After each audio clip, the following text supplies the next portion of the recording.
This broadcast is entirely fictional.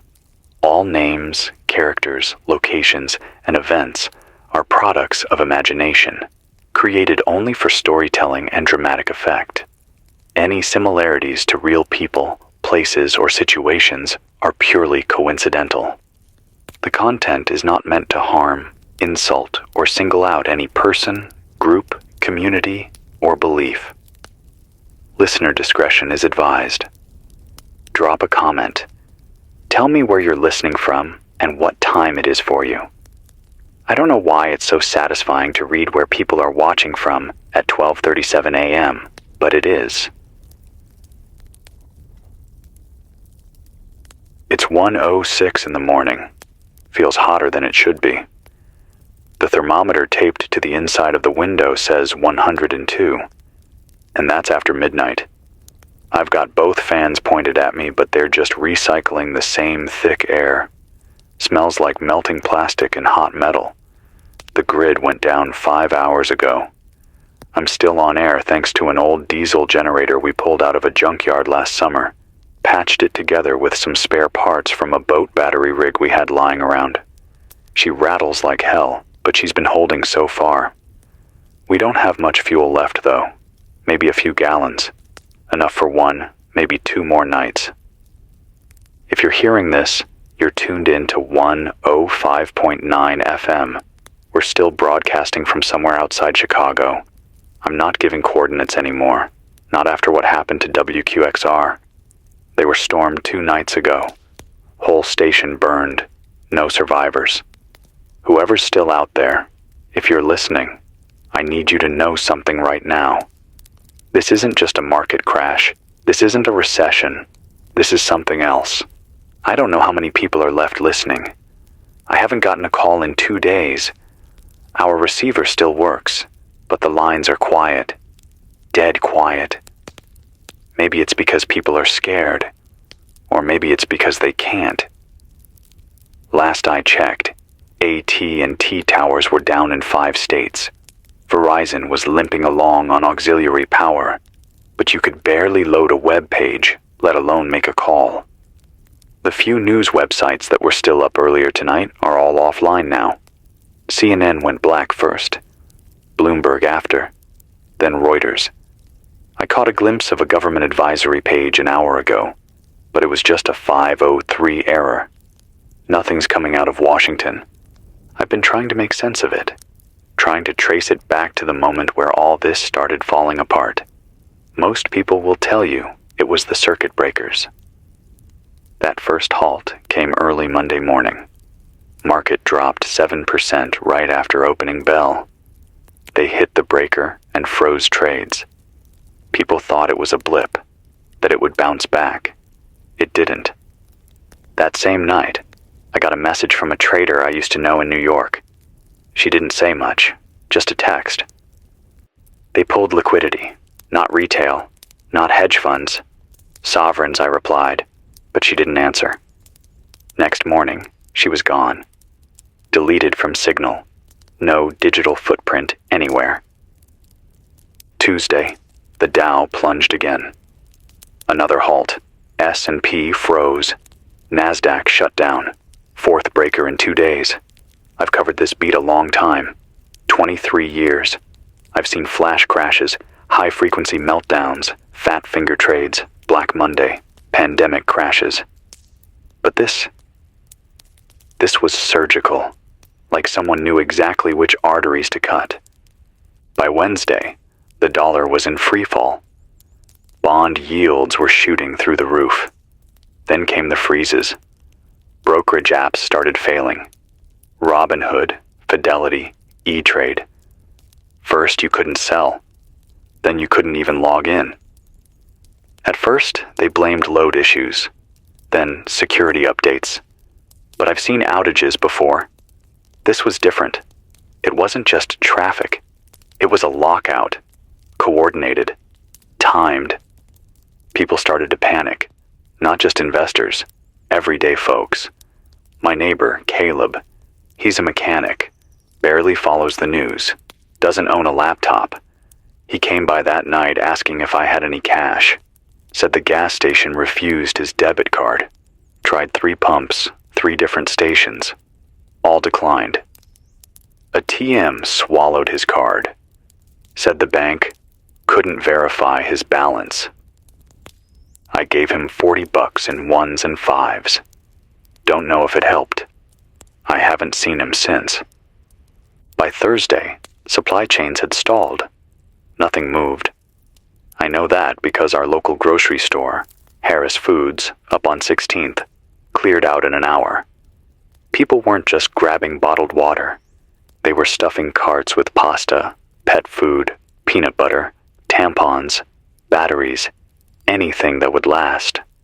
No managers, no workers at checkout. Just people piling up boxes and walking out. The owner, Mrs. DeMarco, she just stood there in tears. She didn't even stop them. I think she knew. If the cards weren't working, if the banks were locked, none of it meant anything anymore. That night, the heat wave rolled in. We hit 107 just before midnight. Power grids across the Midwest buckled. Peoria went dark. Then Indianapolis. Then here. The substations couldn't keep up. A couple of linemen said the transformers were spiking and melting in their shells. Saw one explode like a bomb on I-88. Took out 4 cars and a semi. No survivors. Hospitals switched to emergency power, but even that didn't last long. The diesel reserves are rationed. Some hospitals tried to transfer critical patients, infants in incubators, people on oxygen, but there were no ambulances left. Half the fleet had no fuel. The other half had no drivers. People are dying in their homes now, not from violence, not yet. Just heat stroke, dehydration, diabetics who can't refrigerate their insulin, asthmatics without their inhalers. This heat, it doesn't just wear you down, it makes you see things. Twist people's faces into monsters. You hear voices. Get angry at nothing. You start snapping at the people you love. There's a group down the road that's been setting up water barrels. They're siphoning condensation off roofs in the morning and filtering it through charcoal. It's slow, but it works. They rigged up an old hand pump to a storm drain and say the runoff's cleaner than tap these days. One of the women, Ellie, said her grandfather used to do it back during the Dust Bowl. Said history's repeating, but meaner this time. She might be right. I've been getting bits and pieces from the HAM frequencies. There's a station in southern Missouri, call sign K4N7, that said the Treasury Department vanished from all internal comms sometime Tuesday afternoon. Just dropped off the grid. Another signal out of Wyoming claims the Fed's emergency repo desks were issuing instructions to foreign banks to sell off treasuries in bulk. Doesn't make sense. Why would we be telling our competitors to liquidate, unless someone knew the bottom was coming? Got a call on the emergency line yesterday. Someone claiming to be former BlackRock. Said the withdrawals weren't just from equities. They pulled pension funds, government retirement accounts, even military benefit pools. Said it was a strategic unwind. His voice was shaking the whole time. Kept saying, they had to know. They knew the plug was coming. He hung up before I could get his name. That same night, Channel 9 tried to go live at 10, but the anchors never showed. Camera just stayed locked on an empty desk. Then static. Nothing since. A few cities declared emergency measures. Some brought in National Guard to protect distribution centers. That's what the statement said. But we haven't seen any trucks move. And those same guards haven't been seen again. Someone called in from Toledo. Her name was Rayanne. Said her brother worked security at the Federal Reserve branch up there. Said they sealed the building and sent everyone home. Except the vault staff. They stayed behind. She hasn't heard from him since. Another listener from St. Paul said he drove past a regional FEMA depot and it was already looted. Said it looked like someone had got there first. Not hungry people. Organized crews, SUVs, radios. He followed them for a few miles before they pulled off and burned one of the side roads to block pursuit. It's 1:24 now, and still 101 degrees inside the booth. The walls are sweating. So am I. I'm going to keep the broadcast going as long as this generator holds. If you're listening, I want to hear what you're seeing, what you're hearing. Doesn't matter if it's a hunch or hard evidence. We need to stay connected, because whatever's coming next, no one's going to save us. Check your local bridges. Look at the sky at night. Count the drones.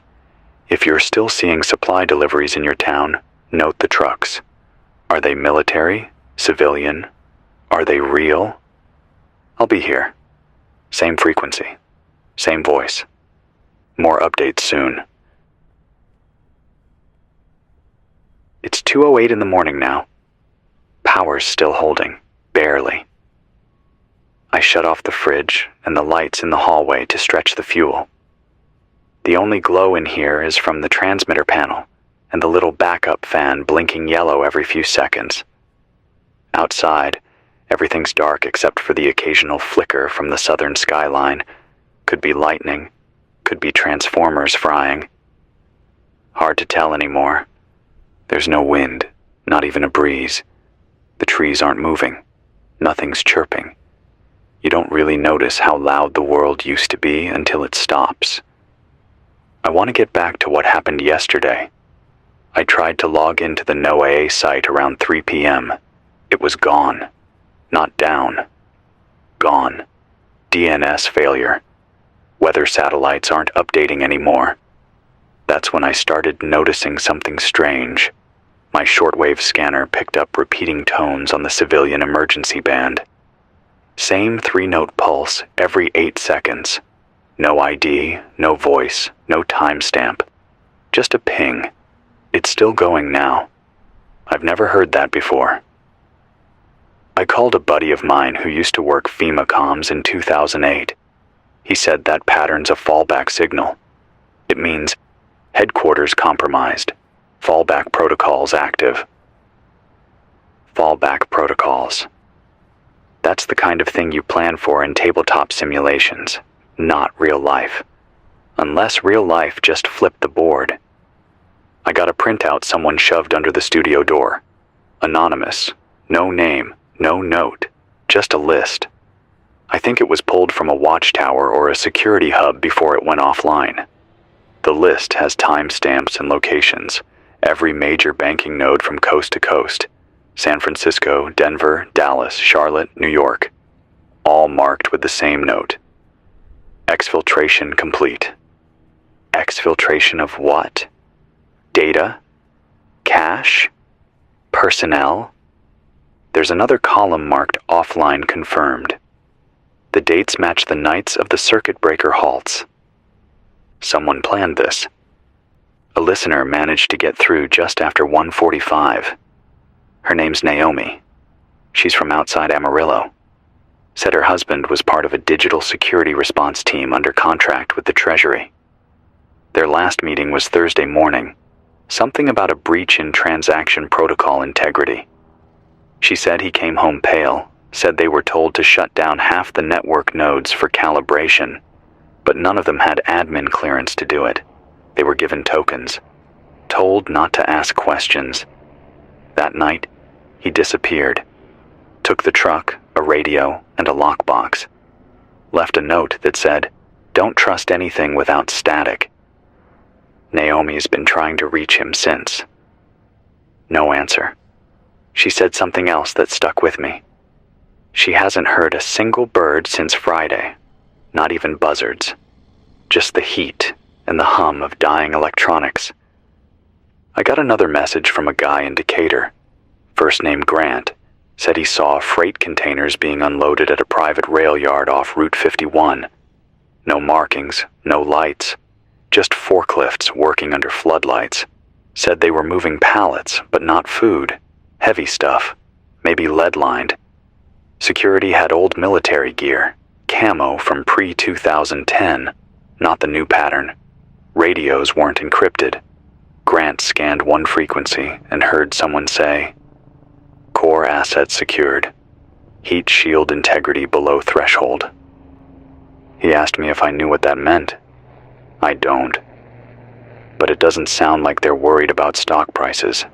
Something's going on underground. Literally. It's now 2:21 a.m.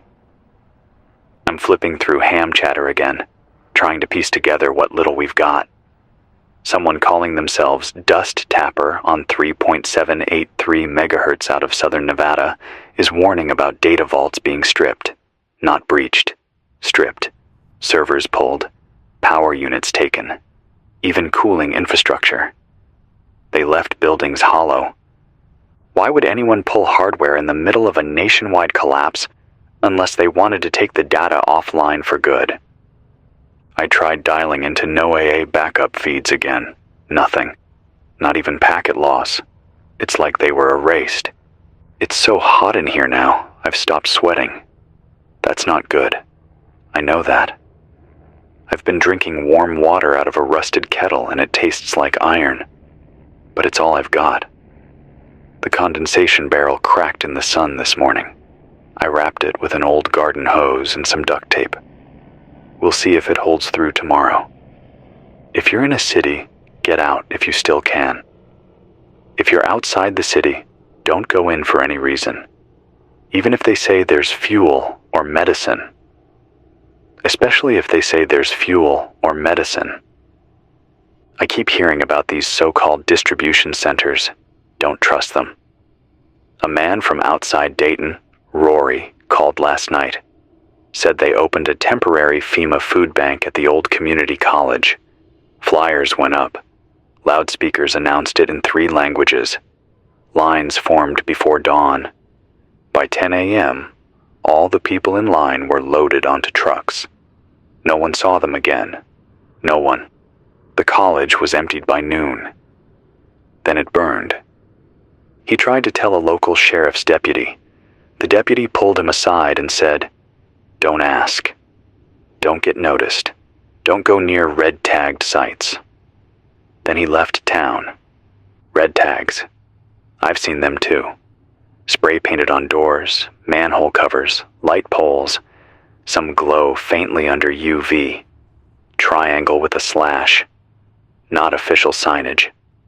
I got a call on the low-band frequency from someone near St. Louis who said they found an ID badge near one of the red-tagged areas. It didn't belong to FEMA or DHS. It was some private firm they'd never heard of. He read the name. I wrote it down, but I can't find it now. The badge had a QR code that didn't link to anything, just froze the scanner. There's something else I need to talk about. I haven't said anything yet because I wasn't sure, but now I am. People are disappearing. Not just into trucks or camps. I mean full-on vanishing. A woman I spoke to yesterday, Haley from Pittsburgh, said her apartment complex lost power 4 days ago. By day 3, only 5 of the 40 units had people still inside. No one saw the others leave. No signs of struggle. No busted doors. Just gone. She went door to door. Most of the apartments were still locked from the inside. She heard something too. Said every night, just after midnight, there's a low hum in the pipes. Like electricity or pressure, even though the water was off. The hum lasts 20 minutes, then stops. The next day, someone's gone. Same time every night. If anyone else has heard this or seen this pattern, call in. Tell me. Even if it sounds crazy. Even if it's just a feeling. We can't make sense of the chaos if we don't talk to each other. Right now, communication is the only thing we have left. I'm going to take a break for a few minutes. Let the equipment cool down. I'll be back soon. If you're still listening, keep the dial right where it is. If this goes dark, wait 5 minutes and scan for 103.7 FM or 87.1 AM. That's our fallback frequency. We're not alone, and we're not powerless. Hold on. It's 3:04 AM. Still here. Still transmitting. The backup relay kicked in about 10 minutes ago. We had a brownout. Lights flickered. Fan cut out. For a second I thought that was it. I've been keeping the generator line tied to a manual transfer switch, so the transition only took about 5 seconds. That's the margin now. 5 seconds. It's 104 degrees in the studio. I've taken off everything but a shirt soaked in well water. The chair's damp. The mic smells like hot plastic. My mouth's dry. Every time I speak, it feels like I'm trying to breathe through sand. I don't think the power's coming back. Not for the grid. Not in this state. The last full city to go offline was Louisville. The last substation confirmed operational was in Nebraska. But even that one's only handling industrial loads, not residential. Hospitals, maybe. Data centers, maybe. Everyone else? Forget it. The air is full of static now. Not just the literal kind. I mean tension. A sort of pressure behind everything. Like the walls of reality are vibrating. I spoke earlier about red-tagged sites. I've had 3 more confirmations. They're showing up in parking lots, tunnels, on trains that haven't moved in weeks. Someone out in New Jersey, he wouldn't give a name, said he followed a convoy of unmarked trucks from a warehouse near Hoboken into a tunnel system. The entrance had no markings, no guards, just the same triangle with a diagonal slash. He waited 4 hours for them to come back out. They never did. He went in after them. 40 feet down, the air started to change. Humid, metallic, lights flickering. He swears he saw elevator shafts that didn't lead anywhere, just black holes in concrete. And voices. Not loud, just enough to hear breathing between echoes. He turned back when he started coughing blood. Said his shoes melted by the time he got back to the surface. I don't know what to make of that. I'm not saying I believe every word, but the story matches others I've been hearing. Places below ground being used for something. Storage, testing, extraction. There's a message being repeated on shortwave, 5.691 megahertz. It started 2 hours ago and hasn't stopped. A voice, synthesized, not quite human, keeps saying the same thing in a dozen languages. Phase threshold met. Initiate regional delay. Integrity compromised. Liquidate residual vectors. Residual vectors. That's us, I think. The people still above ground. The ones not hooked into whatever this is. Someone called from Oklahoma City around 2:30. She identified herself as Maya. Said she was part of a volunteer civilian response unit. She was trained to operate during infrastructure failures, mostly hurricanes, earthquakes. Said she hasn't gotten orders in over 72 hours. Said all state communication channels went quiet at the same time. 4:17 p.m. Central. Not down. Just quiet. No alerts. No pings. Even the spam filters stopped flagging anything. She tried to report a neighborhood fire to the regional FEMA coordination line. Got a redirect tone and then a voice telling her, "This number is no longer assigned to you." She asked who it was. They said, "We are reassigning authority." Then the call dropped. Her team disbanded that night. She said the last thing they found was a child wandering outside a church, barefoot, holding a prepaid debit card and a candy bar, both melted in his hands. The child didn't speak, just stared ahead. When they tried to bring him inside, he screamed so loud the streetlights burst.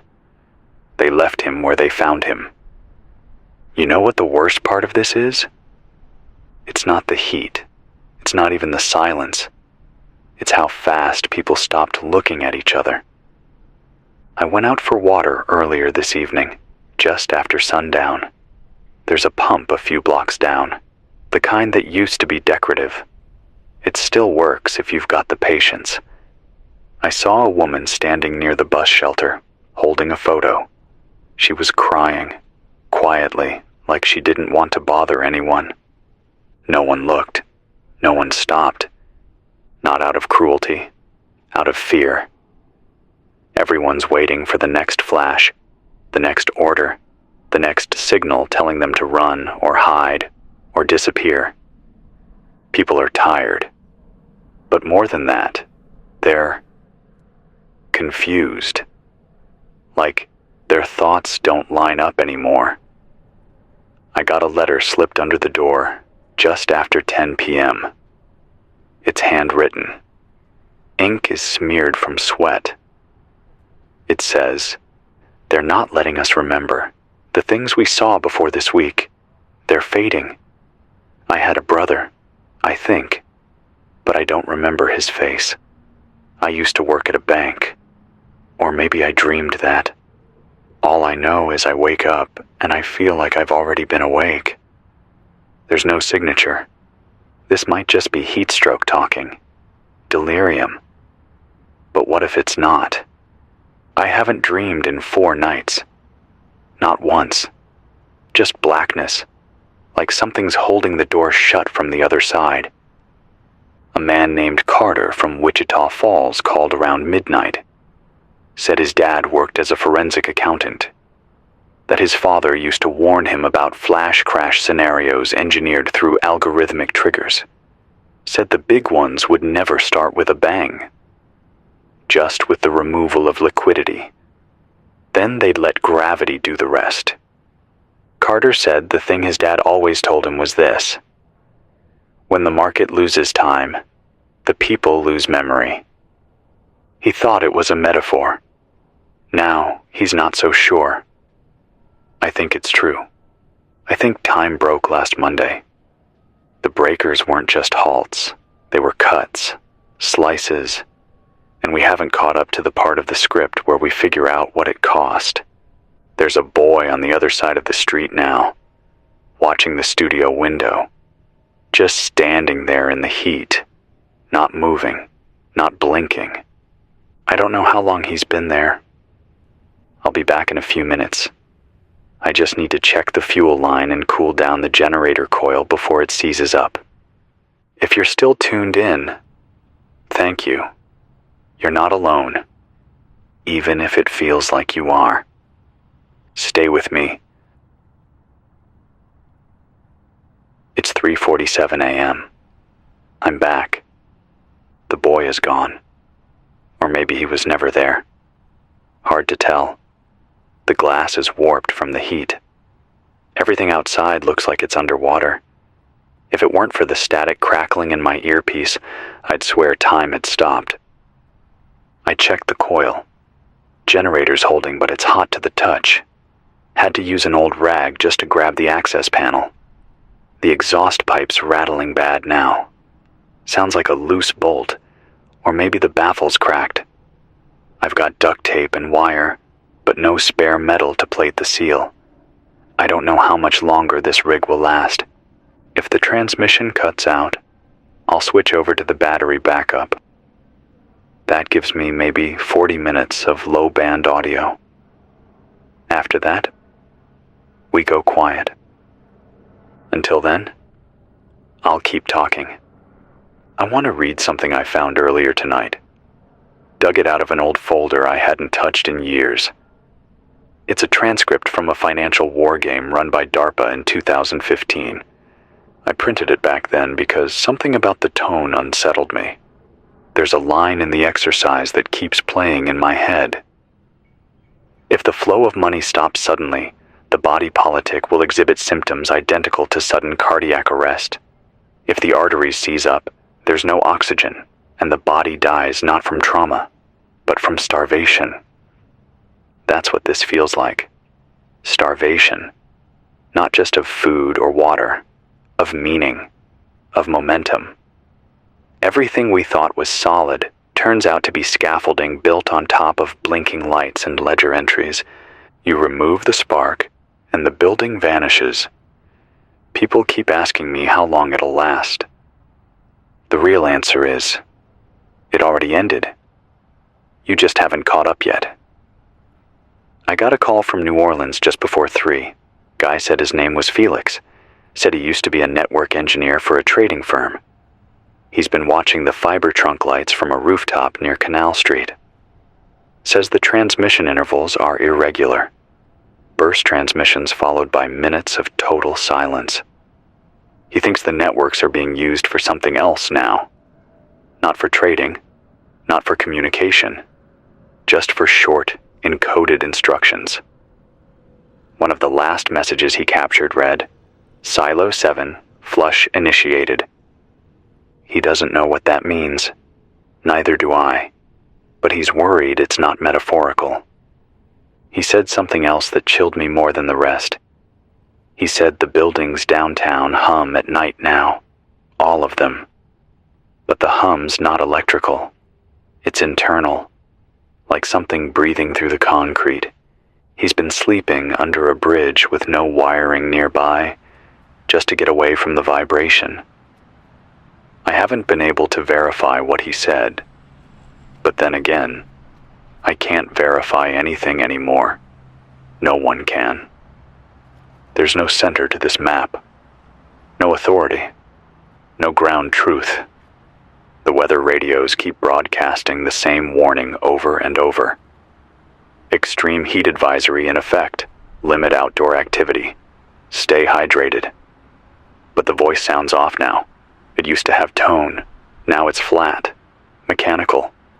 A woman from Raleigh said she played the same broadcast through 3 different radios, and each one had a slightly different timestamp. She thought it was just clock drift, until she noticed the message wasn't quite the same. Each one described slightly different conditions. One said 102 degrees. One said 106. One said, no measurable temperature recorded. She thinks the system's unsynced, or fractured. Maybe the satellites are gone. Maybe the signal is echoing through what's left. Or maybe we're not just losing power, we're losing time. There's a man here in town. I won't say his name, but he's old. Used to work in telecom back when copper lines still mattered. He's been sitting by the transformer box behind the post office every day since the power went out. Says he's listening. Not with a radio. With his hands. He places them on the metal casing, closes his eyes, and hums. I asked him what he's doing, and he said, feeling the gaps. I laughed at first. Then he grabbed my wrist, grip like steel, and he said, everything that used to carry a signal still does. It just doesn't carry our kind anymore. I walked away after that. I haven't seen him move in 2 days. But he's still there, in the heat, with his hands on the metal. We had a few more listener reports earlier tonight before the signal faded. One from Erie, Pennsylvania. A woman named Alicia said the hospital there emptied overnight. Not just the patients, everything. Beds, carts, monitors, whole rooms stripped, the doors left swinging open. She walked the halls looking for anyone. Found a nurse's ID badge in a mop bucket filled with ice water. The badge was warped. The water was warm. She said the morgue was open too, but the drawers were sealed shut from the inside. I asked her what she meant. She said she tapped on one, and it tapped back. Another call came from Des Moines. Teenager. Said his school had been repurposed as a processing site. He wasn't sure what that meant, but said his mom was taken there 3 days ago after trying to withdraw money from the bank. He waited outside the school gates for 6 hours until a man in a hazard suit told him to leave. When he got home, there was a sealed envelope on his doorstep. It had his mother's wedding ring inside, and nothing else. He hasn't seen her since. I didn't know what to say to him. Still don't. I asked for his name, and he just said, "Don't tell anyone I'm still alive. If you're still out there, if you're hearing this, please keep telling me what you're seeing, even if it hurts, even if it sounds like nonsense. All we've got left are these scattered voices in the dark. If you're near an old rotary phone, test it. If you've got a battery-powered radio, scan every hour on the hour. Try 104.3 FM, 12.24 AM, 27.3 UHF. If you hear anything, make note of the time and what direction the signal's strongest from. Even static can be a clue. There's more I need to share. About what happened earlier today. About the broadcast I picked up from outside the CONUS band, but the relay's running hot again.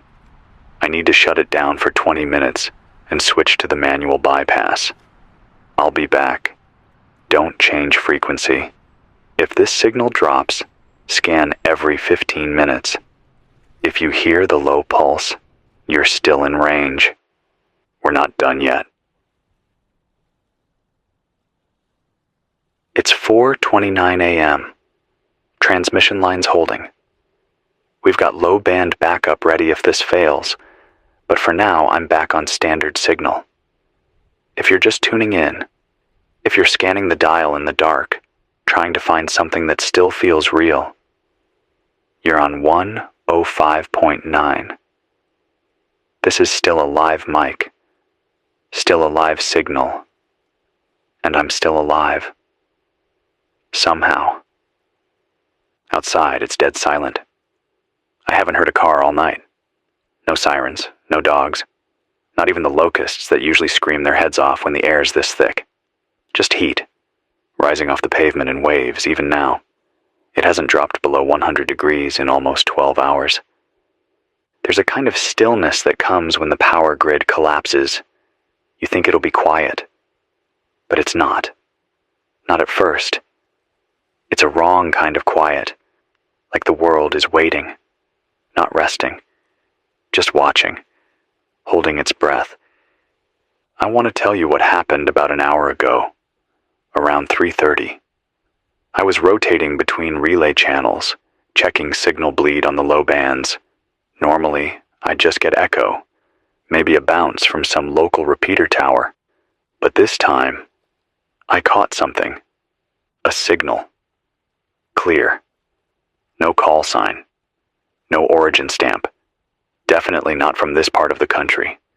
Maybe not from the country at all. It started with music. Not a song, just 3 notes. Deep. Synthetic. Almost like sonar. Then a voice. Not a voice I recognized. It said, "This transmission is not intended for residual domestic listeners. Vector integrity is compromised. Full harvest cycle underway. Containment no longer a priority." Then it repeated. I recorded it, played it back 3 times. I even checked the timestamp to be sure I hadn't drifted into some old stored packet. It was real. Residual domestic listeners. That's us. Vector integrity. Harvest cycle. That's not economic language. That's not politics. That's biocontrol. That's medical systems. That's the kind of language you use in laboratories, in containment fields, in autopsies. If this is still about money, then we are way past the market crash. And if it's not about money, then what the hell have we been living in? I'm not saying I understand it, but something's been pulled across this country like a net. And now it's tightening. I got a shortwave message from a man in Laramie, Wyoming. Said he used to work satellite operations out of Cheyenne. Said on Monday, he got an alert that 4 geostationary birds had drifted off station in unison. Not by error, not by collision, by command.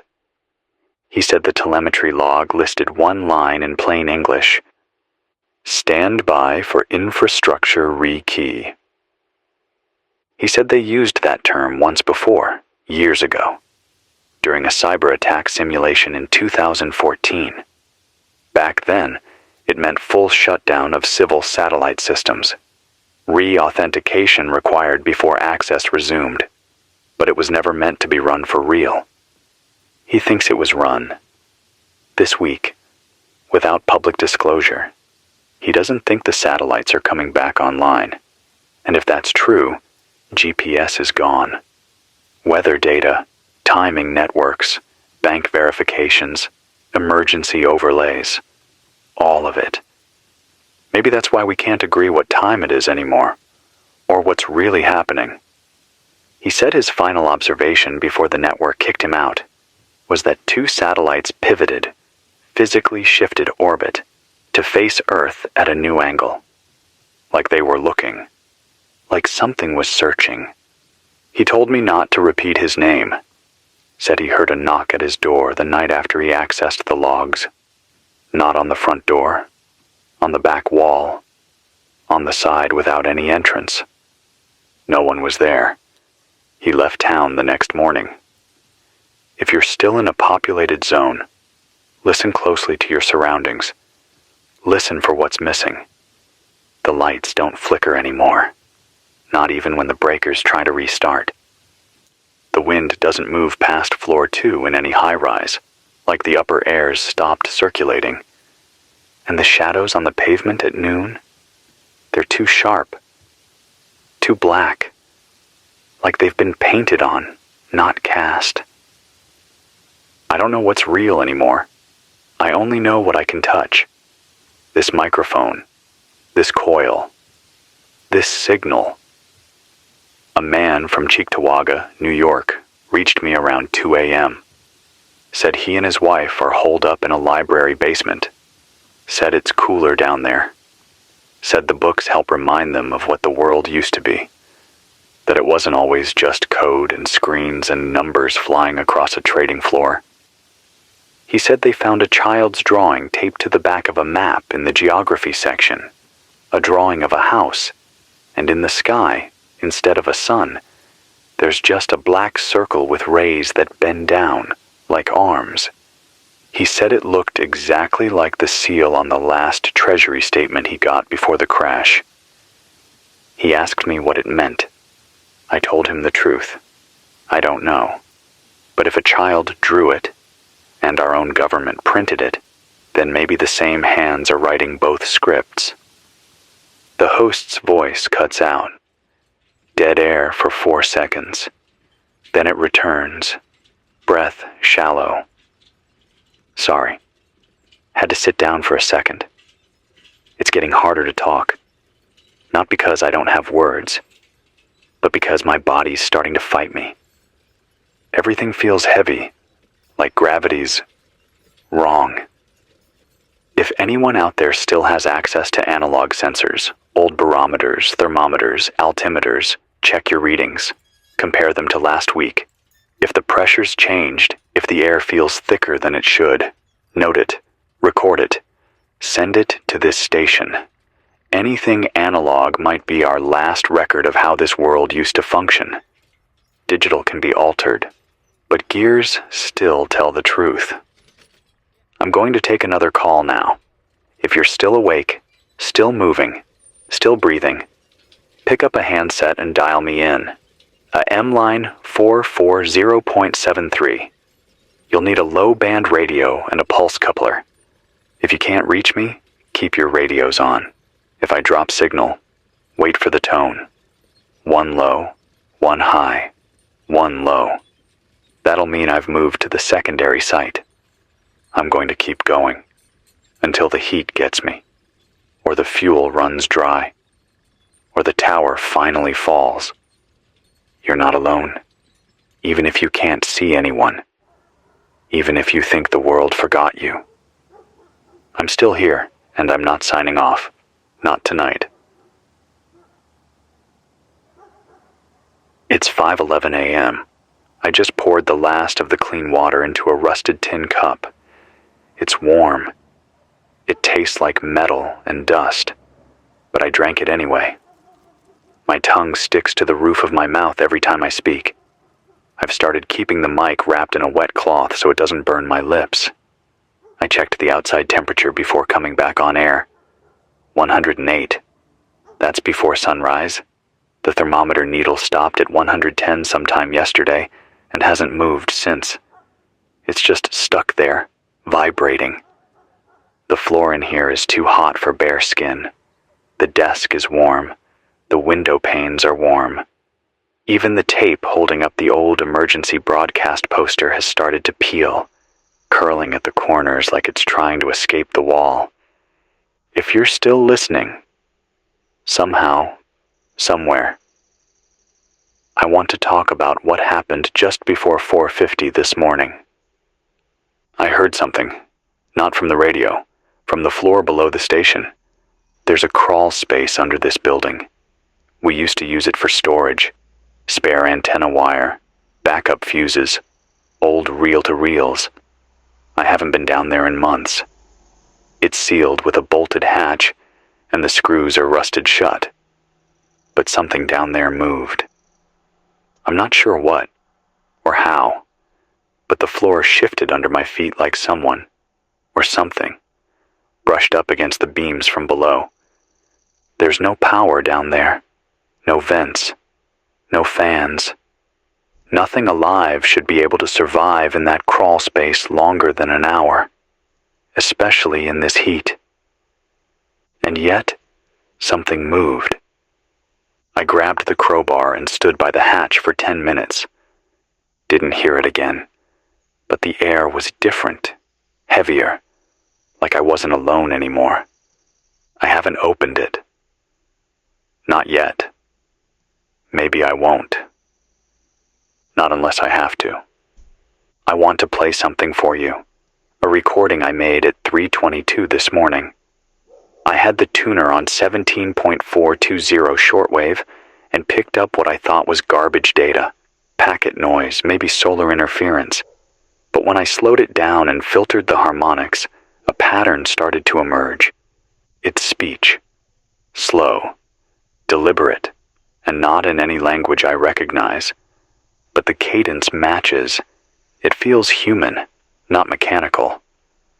I've looped it a few times, and the closest translation I can make out is, stabilize the shape. Echoes are drifting. Phase collapse initiated. Total recapture estimated at 400,000 minutes. I know that sounds abstract, but think about the last part. 400,000 minutes. That's about 278 days. 9 months. That's not a coincidence. You don't measure chaos in minutes unless you're tracking something precise, something programmed. I got a note earlier tonight from a nurse in Springfield. Name's Lena. She says she's been watching the vitals of patients since the crash started. The few who were still in care. Says something changed last Thursday. No one dreams anymore. Not a single patient in REM sleep. No eye movement. No brain waves showing deep sleep cycles. Even those who were unconscious, trauma patients, coma survivors, they all registered flat neural silence. They're alive, but they're not in there. She called it soul drift. Said she's seen it before. Once during an experiment with sensory deprivation tanks. But this is different. This is across hundreds of patients, across every demographic, age, and injury type. Like something pulled them back, or froze them just before they slipped under. She tried to raise the issue to administration. Found her login revoked by the end of the shift.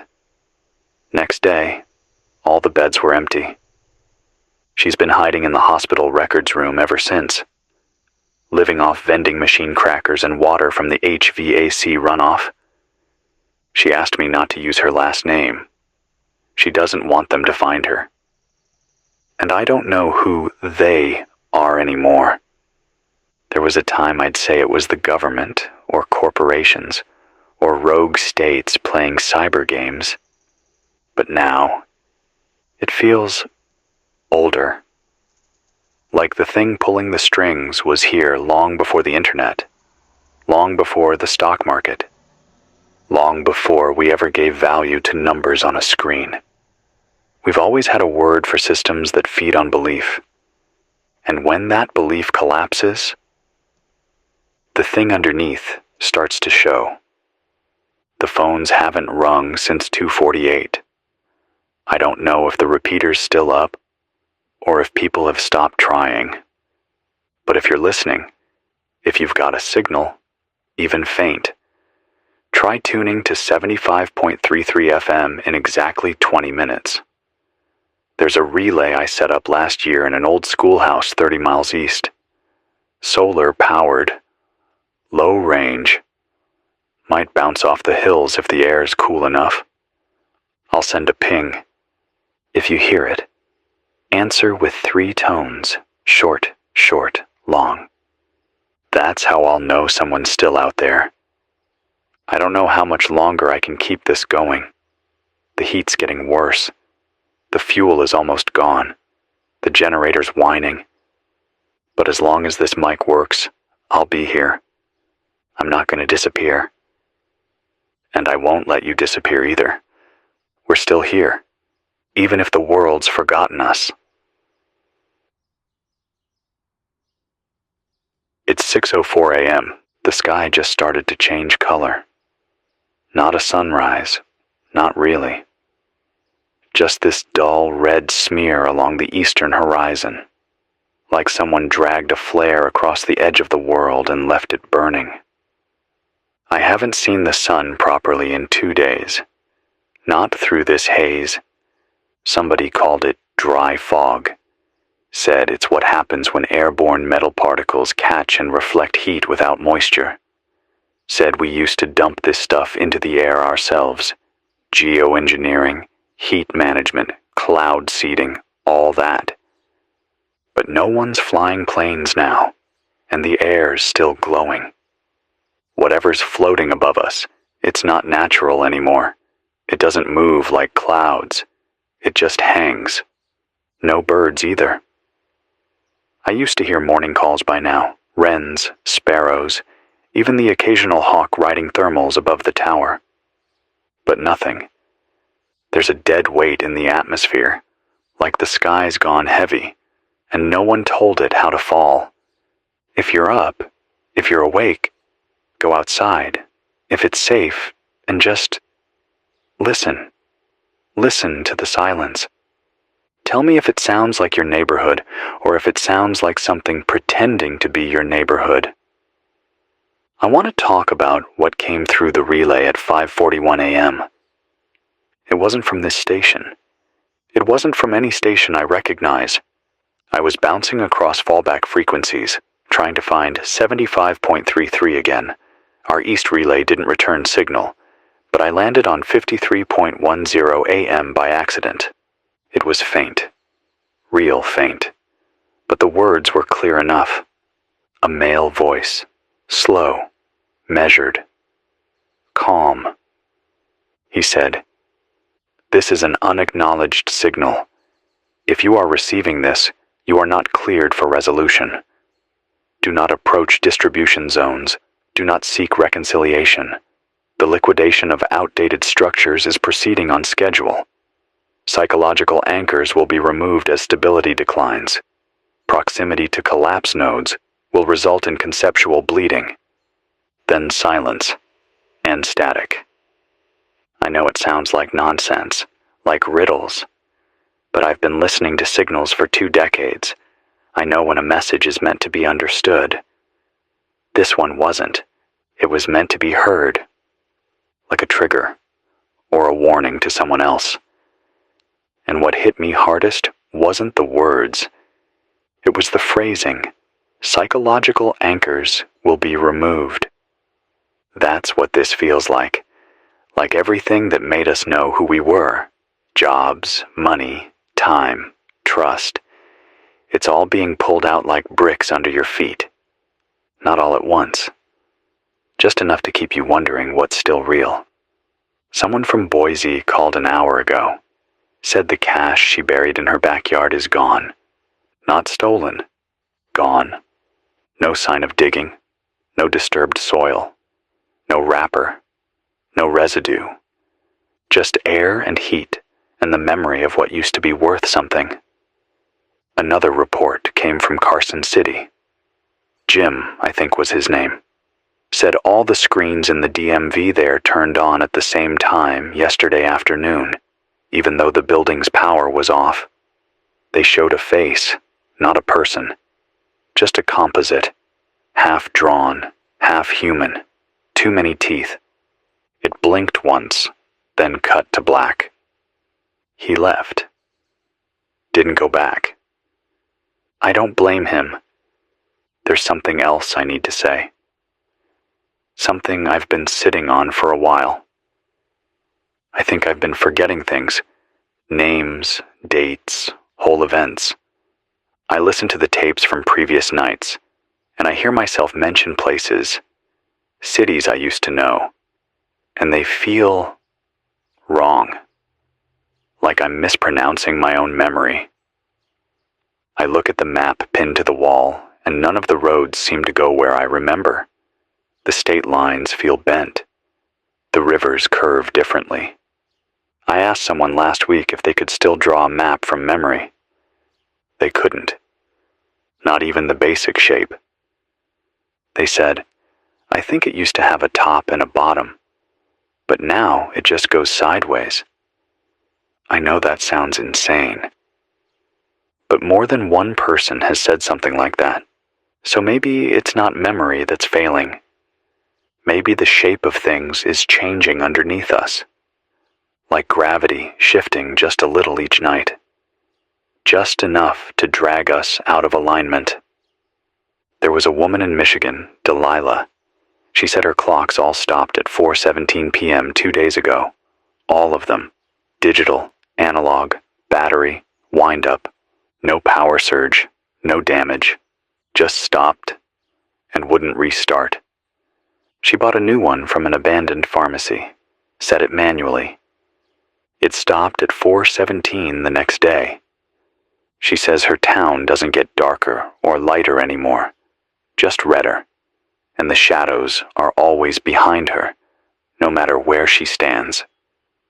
I asked her what she thought it meant.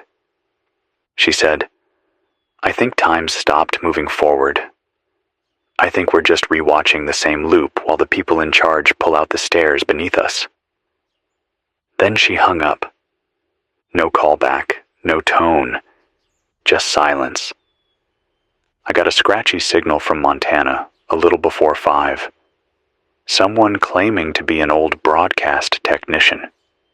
He used to work shortwave during the Cold War. He said this feels the same, only quieter. Back then, they'd test the lines by sending a single phrase. The watch is standing. It meant the signal was alive, that someone, somewhere, was still awake. He said he hasn't heard that phrase in years. Then he said it into the radio. The watch is still standing. And I believe him. Even if the world's burning. Even if the skies stopped blinking. Even if the banks turned into holes and the heat has burned the names off the street signs. I'm still here. And so are you. If you're losing time, mark your arm. A pen, a knife, charcoal from a burned wall. 1 tick per hour. Don't trust your clocks. Don't trust the sun. If you find someone who remembers a different version of today, listen to them. They may be further outside the loop. If you find someone who never forgets anything, protect them. They might be the last living record. I'll be back after I switch to the bypass rig. She's overheating again. The coolant's nearly gone and I can't repair the capacitor without pulling from the backup array. But I'll come back. Don't leave this signal. Don't leave this world. You're still here. I am too. We're not finished yet. It's 7:10 a.m. I just switched power over to the solar backup for a few minutes. The panels on the roof are warped, but still catching enough juice to float the battery array.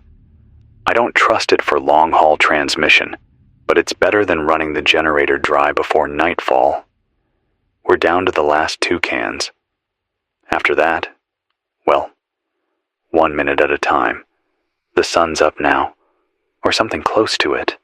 I wouldn't call it daylight.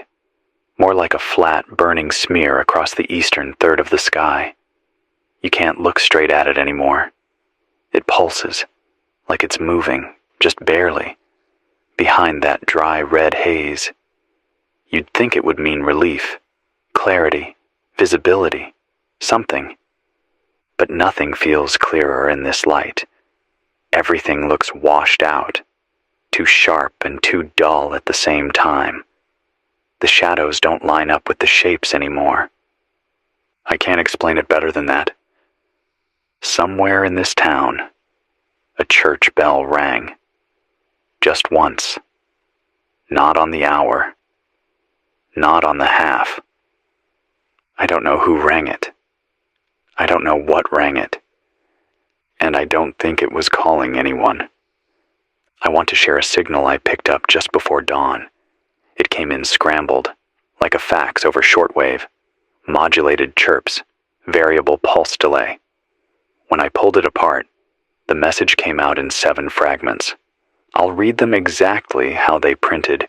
You are not in debt. You are collateral. Market memory fragmented beyond recalibration. Reconstitution window closes at atmospheric breach. Organic resistance will be overwritten by adaptive liquidity. Echo nodes offline. Tracers realigning. Cognitive surplus extraction initiated. This voice is only the casing. I've been staring at those lines for an hour, trying to make sense of them. They don't read like propaganda, or commands, or panic. They read like instruction, like something wasn't supposed to be interrupted, like someone flipped the wrong breaker and now the original message is bleeding through. And it's not for us. I don't think it ever was. I got a call, low band, from a man calling himself Silo. Might not be his name. Might just be where he's hiding. Said he's outside Omaha, in one of the old missile fields. Said the underground complex he's sheltering in still has running water. Not from the city. From some other system. He traced the line and found it pulling from a reservoir labeled for program use only. Said it wasn't on any map. Said the water tastes cold, but leaves his mouth dry. He told me he's seen blueprints, diagrams left behind in a decommissioned comms room, layers of infrastructure built under the financial system, literal infrastructure, tunnels, bunkers, storage silos, all labeled with economic terms. He swears one chamber was labeled liquidity containment, another derivatives root core. Silo said it wasn't metaphor, it was physical, spatial, like they'd made the market into a place, and then buried it. He said the last note in the logbook read, "Index failure initiates physiological rewrite. Behavioral protocols must be migrated above ground. All remaining units will be looped." Then he lost signal. I've tried raising him since. No luck. If you're still there, Silo, respond on Channel 4. I'll be listening. For the rest of you, you might be seeing changes in people around you. I don't mean panic. That part passed days ago. I mean behavioral shifts, repetitions, loops.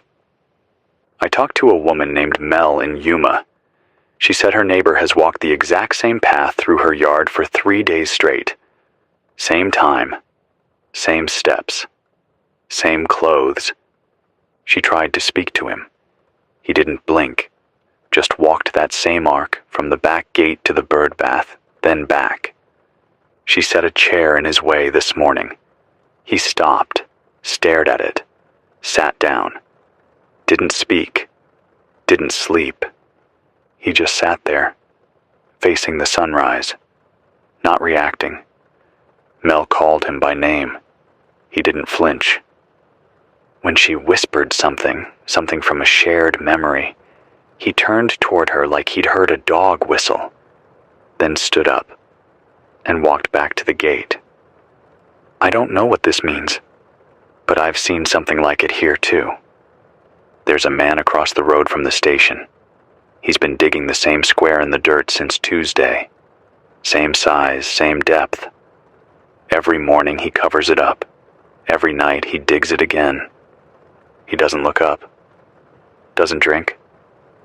Just digs. I don't think he knows he's doing it.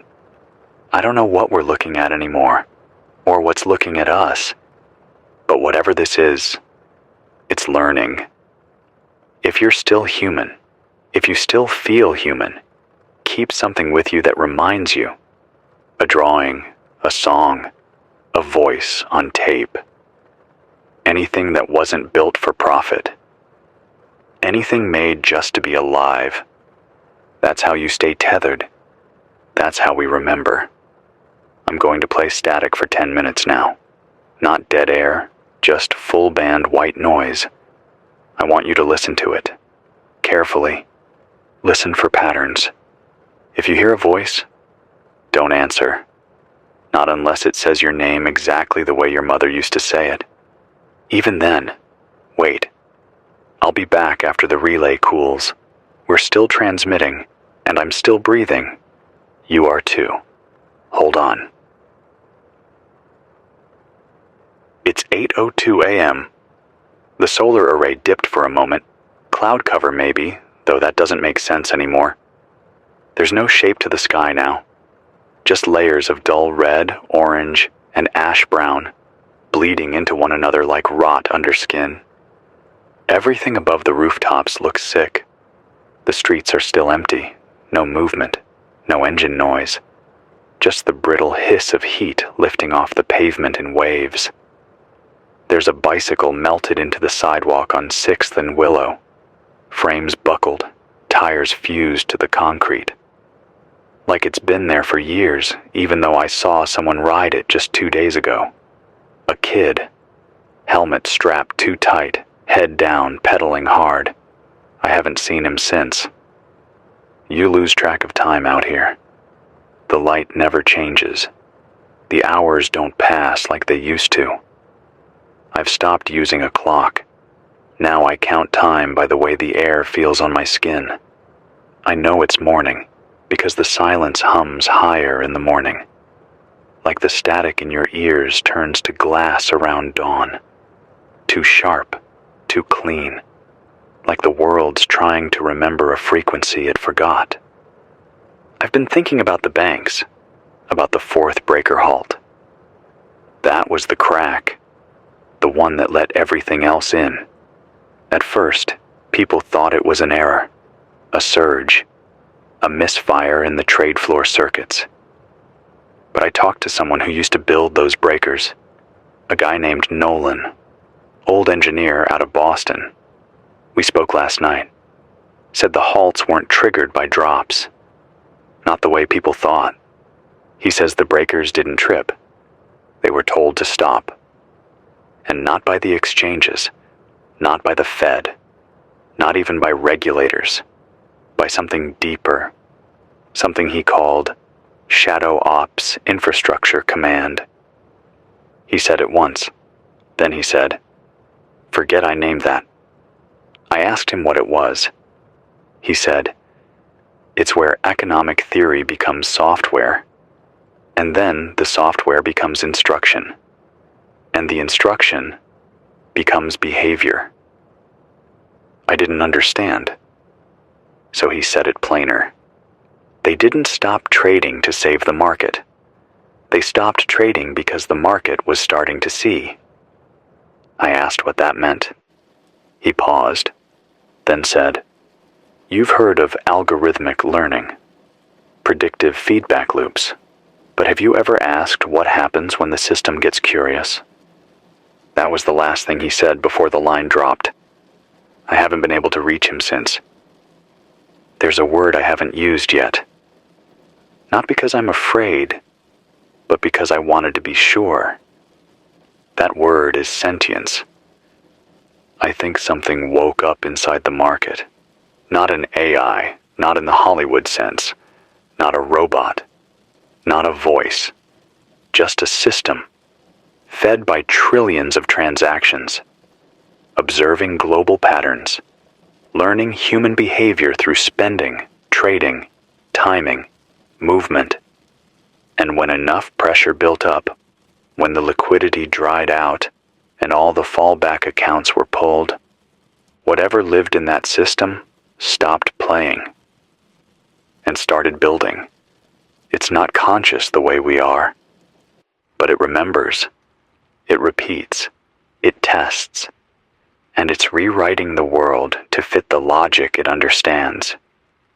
You think that's impossible? So did I. But look around. Does this still feel like a human system? I got a call from Lacey in Fresno. She runs a tiny print shop. Analog machines, manual presses, ink rollers older than she is. She said she printed 500 flyers for a neighborhood meeting last night. Same paper, same plate, same press.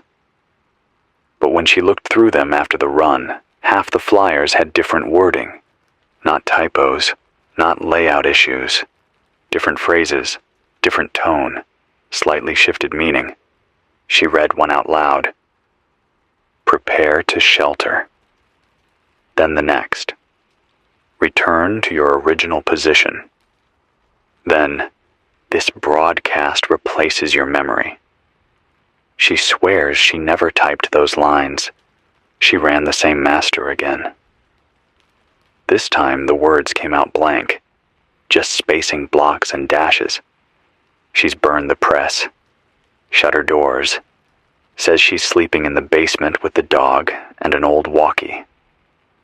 I told her I'd keep her on the line tonight, just in case.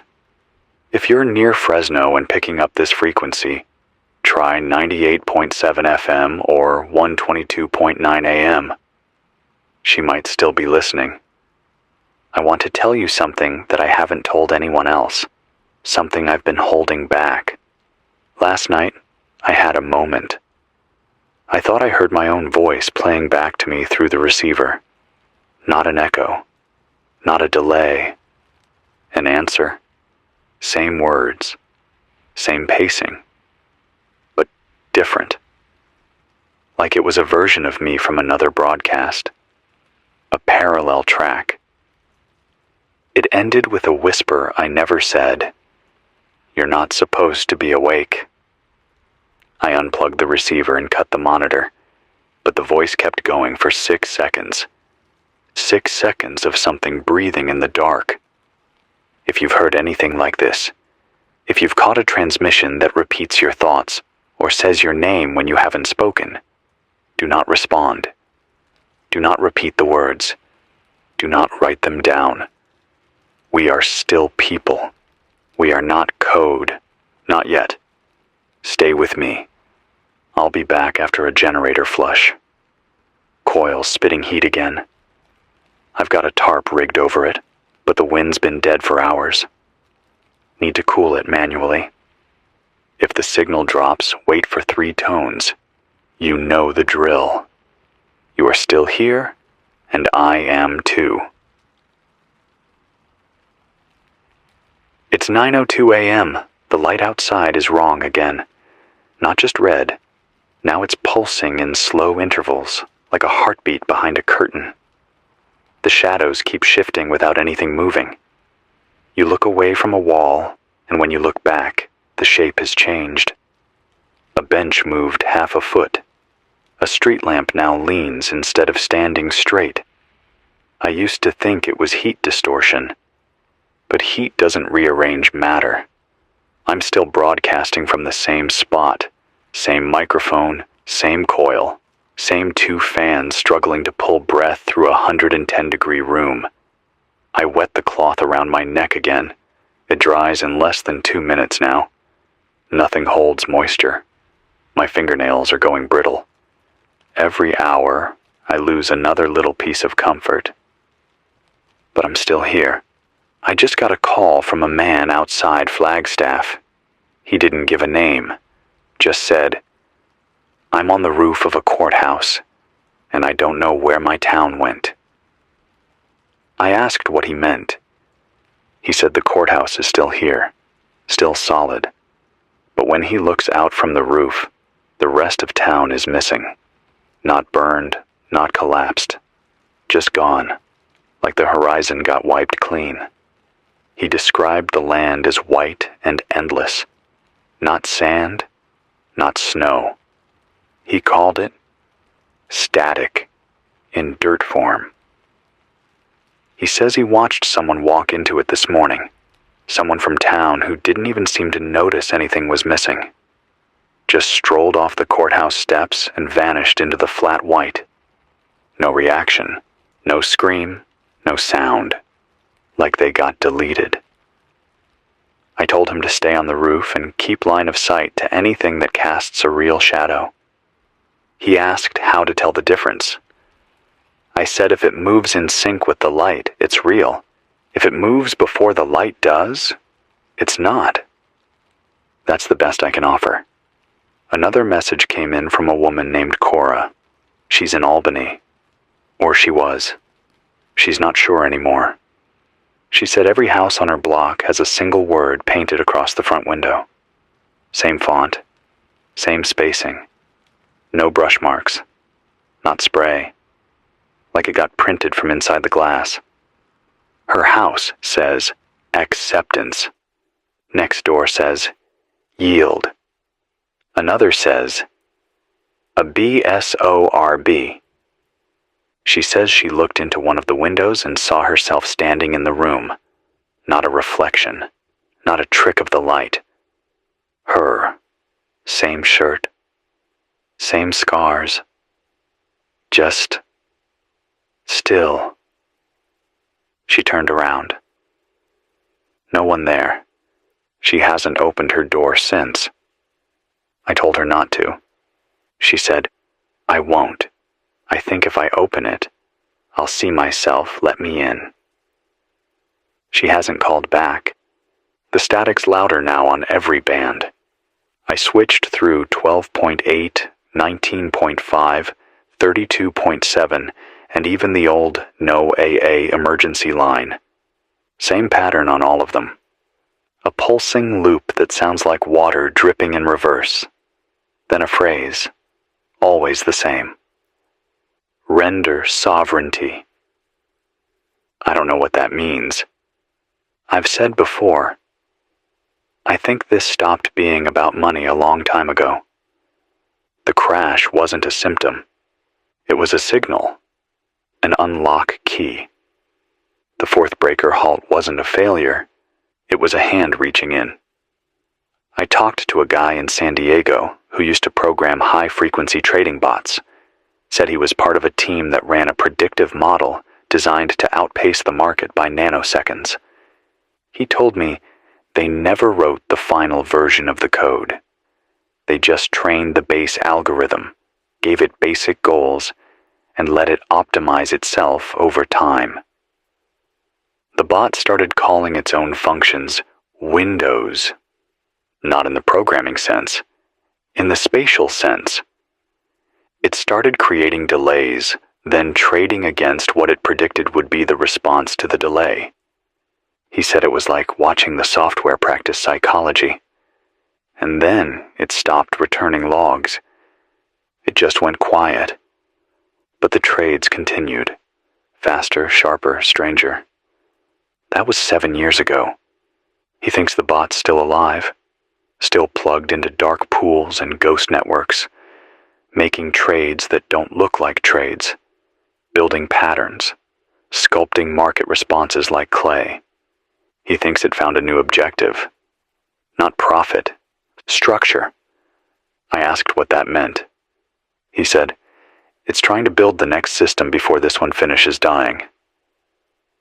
He sounded scared, not for himself, for the idea that it might succeed.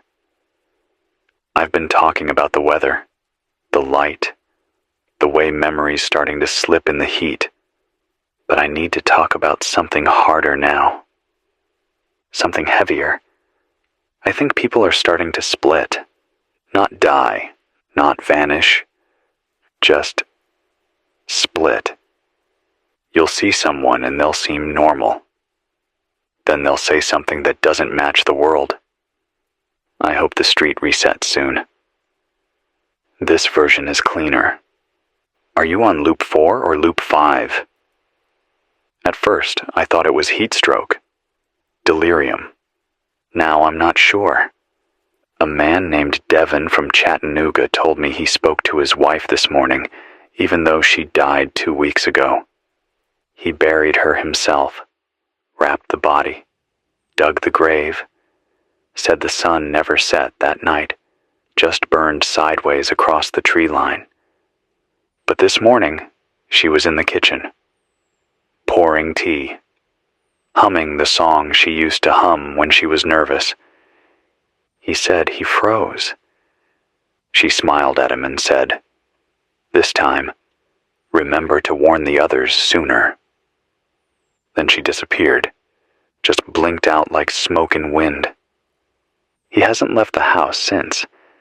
He asked me, "Do you think I'm being reloaded?"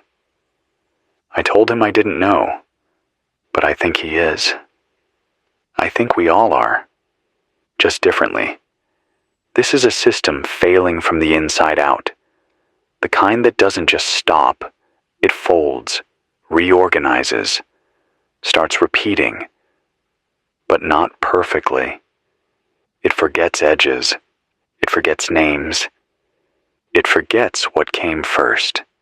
That's why you need to hold on to one thing, a real thing, something that doesn't flicker when you close your eyes. For me, it's this microphone, this table, these fans, this coil burning my fingertips. This is real, and as long as I can feel it, so are you. I'll switch to standby soon. Battery backup for the next 30. Keep listening. If you hear your own voice coming back to you, don't answer. Not until it asks you a question only you could ask. I'll be back. It's 10:02 a.m. I think I just passed out for a few minutes. Not sleep. Not like that. More like the air thinned out, and the room turned sideways, and the world stepped away without telling me. I came back because the receiver popped. One sharp click through the static, like a switchboard snapping shut. I'm grounded now. I've got one hand on the metal frame beneath the desk, the other wrapped around the mic. Skin to metal, bone to signal. That's how I stay here. Still no real daylight. The sun hasn't pushed through the haze. The light's just sitting there on top of everything, like a weight. It doesn't rise. It presses. You look outside and there's no sense of time. No direction. The shadows don't crawl. They pulse. One moment they're behind you. The next they're under your chin.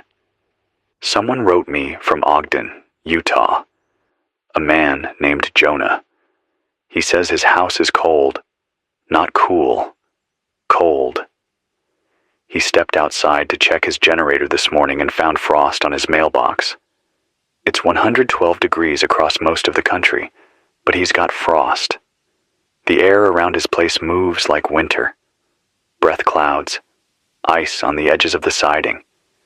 He took a thermometer outside. It's shattered.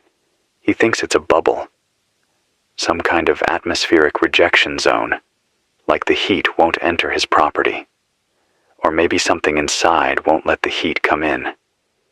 He said the trees around his house are wilting inward. Not from heat. From something else. They're curling away from the foundation. He doesn't sleep anymore. Says he hears something whispering through the vent when he lays down. He asked if I could play white noise on loop. I told him I would. So this one's for you, Jonah. If you're still tuned in, here's the loop. You're still you. The shape you were born into. You remember cold for a reason. The signal didn't make you. You were here before the static. You were here before the code. I'll keep repeating it at the top of every hour, just in case. I got a transmission on band 3.62 earlier. It wasn't live, just a compressed package, raw data. I decoded it through the old spectral software I found on a USB stick behind the station's breaker box. When I parsed it, I got a string of phrases. Half of them didn't make sense, but one line stuck out. Phase 4. Accept transactional reality. I've heard Phase 4 before. Once in a call from a woman named Rima. She said her company ran economic drills with digital markets, stress tests for liquidity events. She said the drills had 5 phases. 4 meant complete realignment. The old rules abandoned. Value redefined. Not reset. Rewritten. When I asked what Phase 5 was, she said, "There is no 5. That's the end. Phase 4 is when the simulation forgets it was ever a simulation." That's where we are now, I think. The world is still trying to remember what it used to be, but the systems holding it up, the banks, the markets, the feeds, don't run on us anymore. They run on echo, on replay, on residual clicks and contract fragments burned into outdated hardware. We're just leftover. A man in Dallas called 30 minutes ago, said his building reboots every night, like a computer. Lights blink, doors unlock and relock, thermostats reset to 72 degrees, radios switch to static, coffee makers brew nothing. Same sequence, same timing. 3:01 a.m. every night. He started counting seconds, started writing down what changed. Said on night 3, the carpet changed color. On night 4, the stairwell door was on the opposite side. No one else noticed. He told his neighbor. Next morning, that neighbor was gone. Not moved. Erased. His apartment still existed, but the name on the door had no letters. Just a barcode, the kind you can't scan. He says he sleeps with the fire alarm battery unplugged. Says he's afraid it'll go off and call something that remembers what his apartment used to be. He asked me what to do if it happens again. I told him, tie something around your wrist.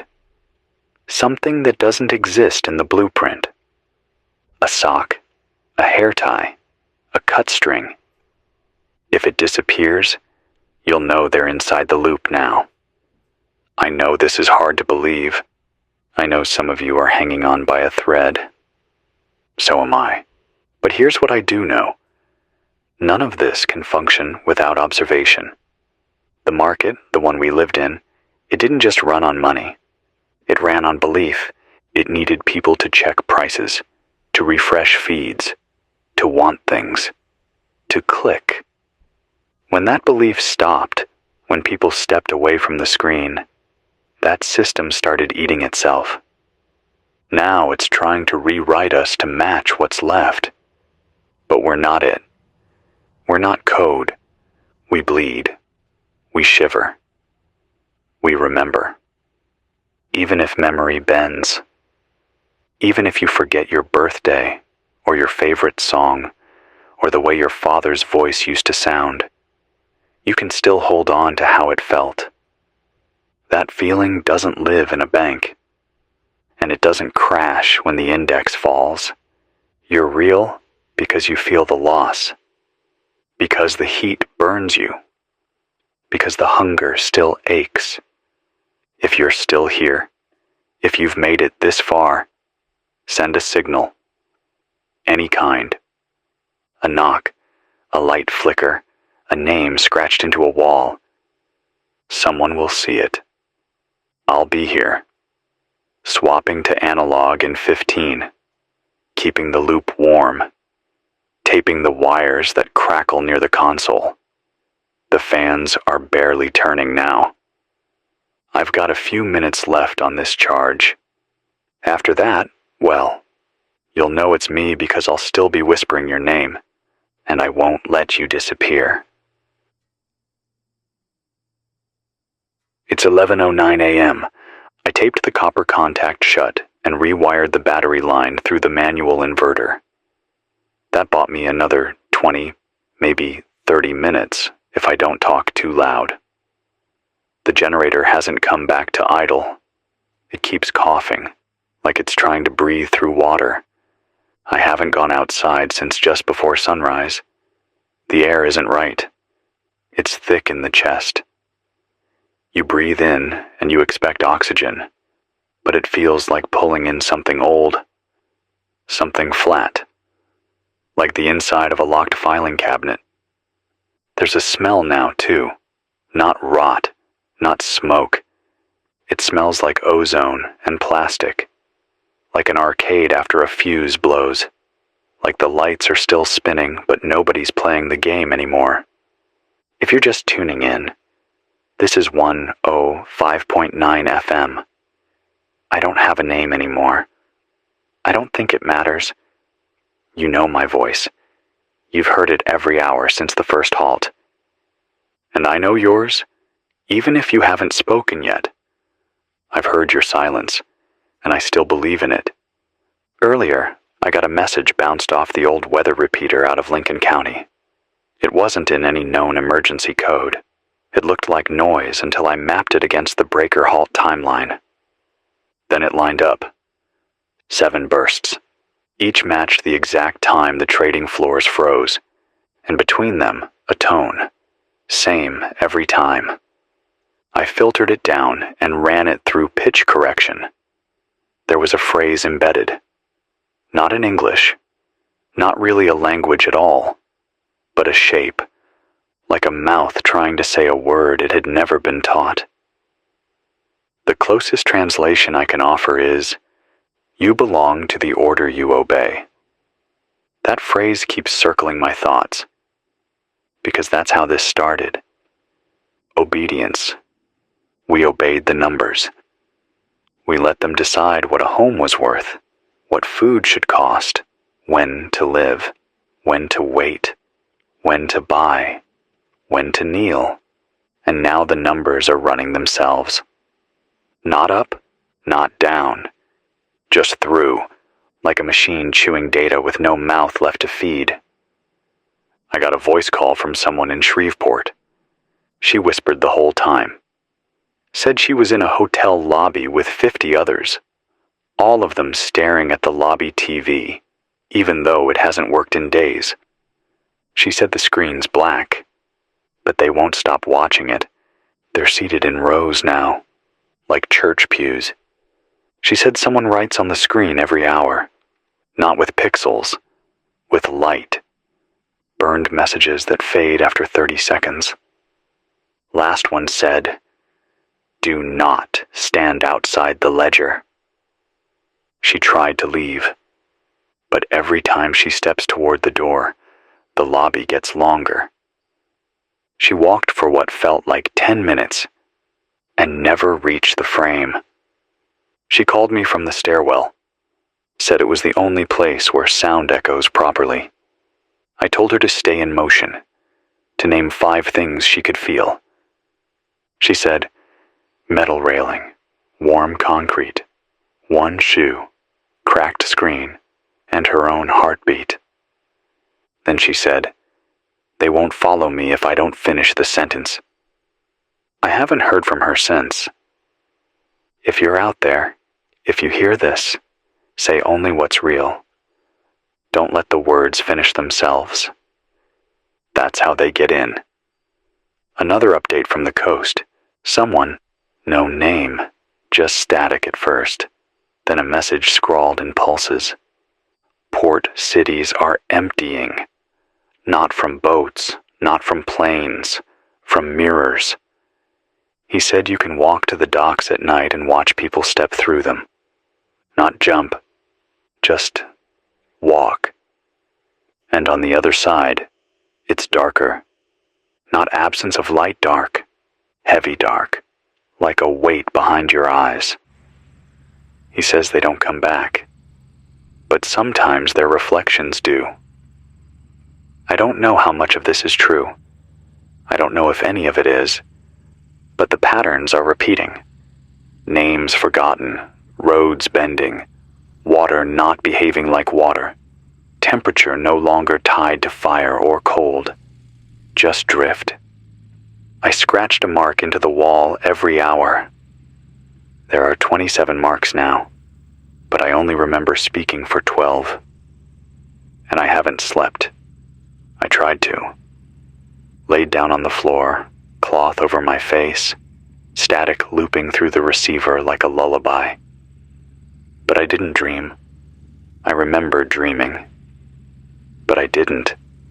The gap between memory and sensation is getting wider, like a credit line with no limit, slowly growing until you forget what you ever owed. If the world is still out there, if there are still people walking, breathing, thinking, we have to stop trusting the shape of things. We have to stop waiting for it to return to normal. There is no normal behind us, and there's no logic ahead. Only choice. I choose to stay here, to speak, to name, to tell you what I see, even if my eyes start lying to me, even if the mic starts whispering back. I will not become passive data, and neither will you. Mark your arm, set a tone, count real seconds, talk out loud, touch the walls, stay warm, stay sore, stay human. I'll be back. It's 12:04 p.m. The power dipped again. Not all the way, just enough for the lights to flicker and the fan to give that dying gasp like it's drowning in dry air. The room's up to 116 now. That's with blackout drapes, with water on the floor to cool the tile, with both fans on full.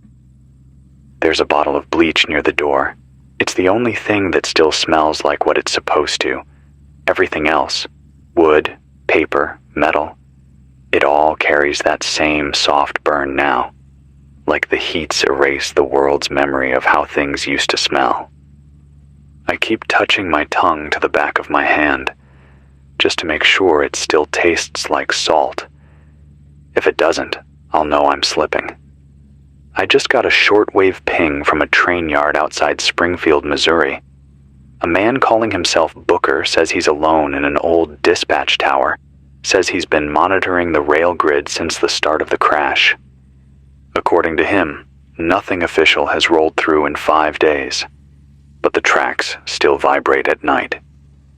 He says the signals come in every evening at 3:06 a.m. sharp. 4 horns, too long, too low, followed by a series of single bells, 5 total. No train ever arrives, but the gravel shifts, the rails move. There's heat distortion on the horizon, and the sound of footsteps. He left a recorder out once. He played it for me. There were no horns, no bells, just a soft voice whispering between static pulses. Your debt has no face. Your balance is identity. Then a long silence.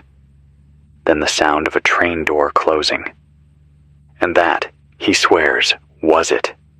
No engine, no screech, just the latch.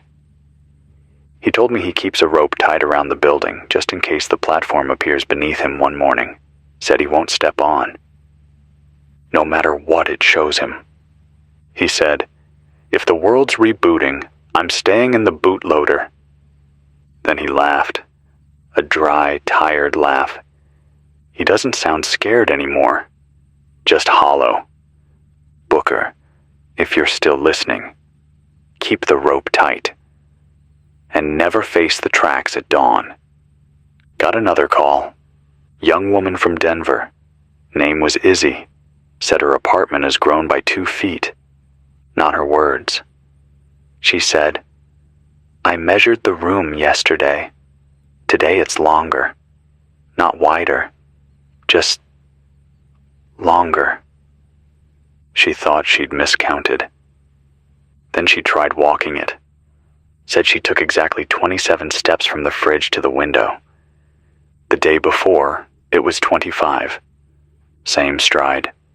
Barefoot. She marked the wall with a pen.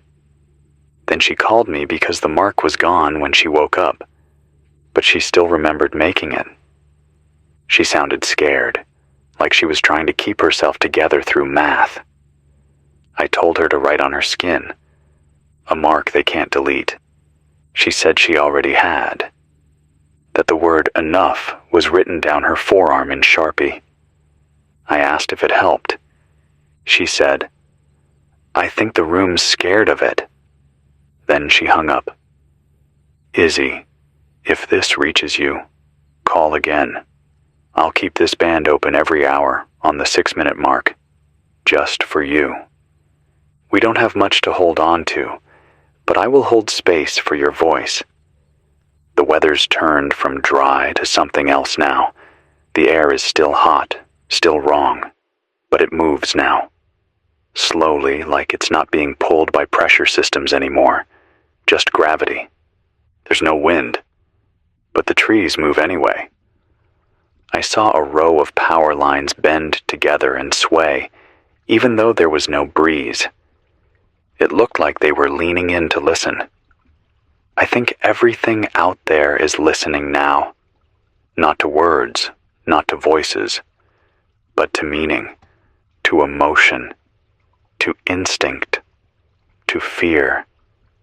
This heat, it's not natural, not atmospheric, it's not even solar anymore. It feels deliberate, like punishment or pressure, a forcing function to strip away every illusion until all that's left is whatever can survive without instruction. I touched a doorknob this morning, and it hissed, not from heat. It hissed like it knew it had been touched. I pulled back fast. I didn't go through that door.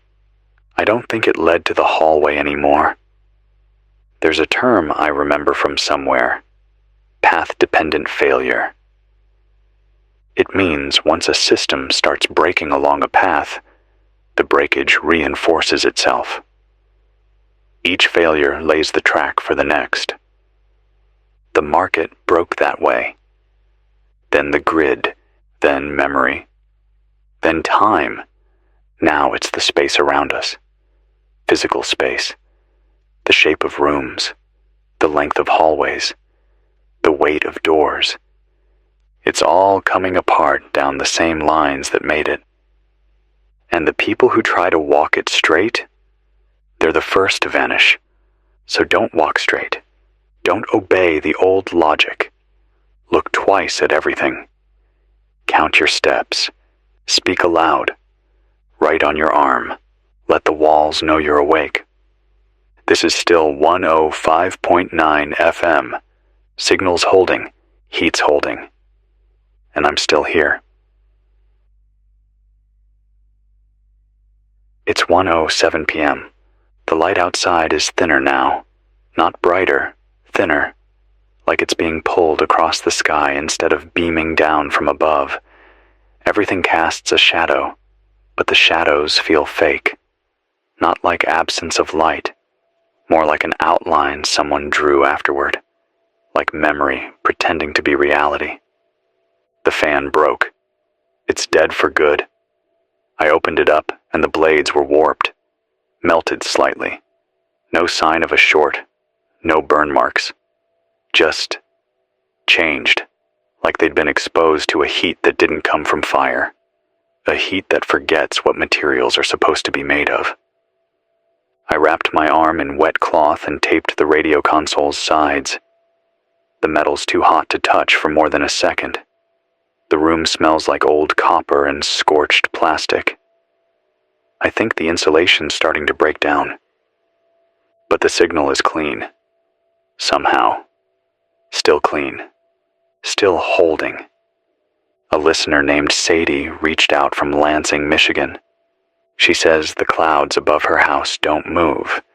She's been watching them for over 30 hours. Same formation, same edges. Not drifting, not breaking. She says they look like someone painted the sky and forgot to animate it. She took pictures, tried to send them, but the photos come out blank.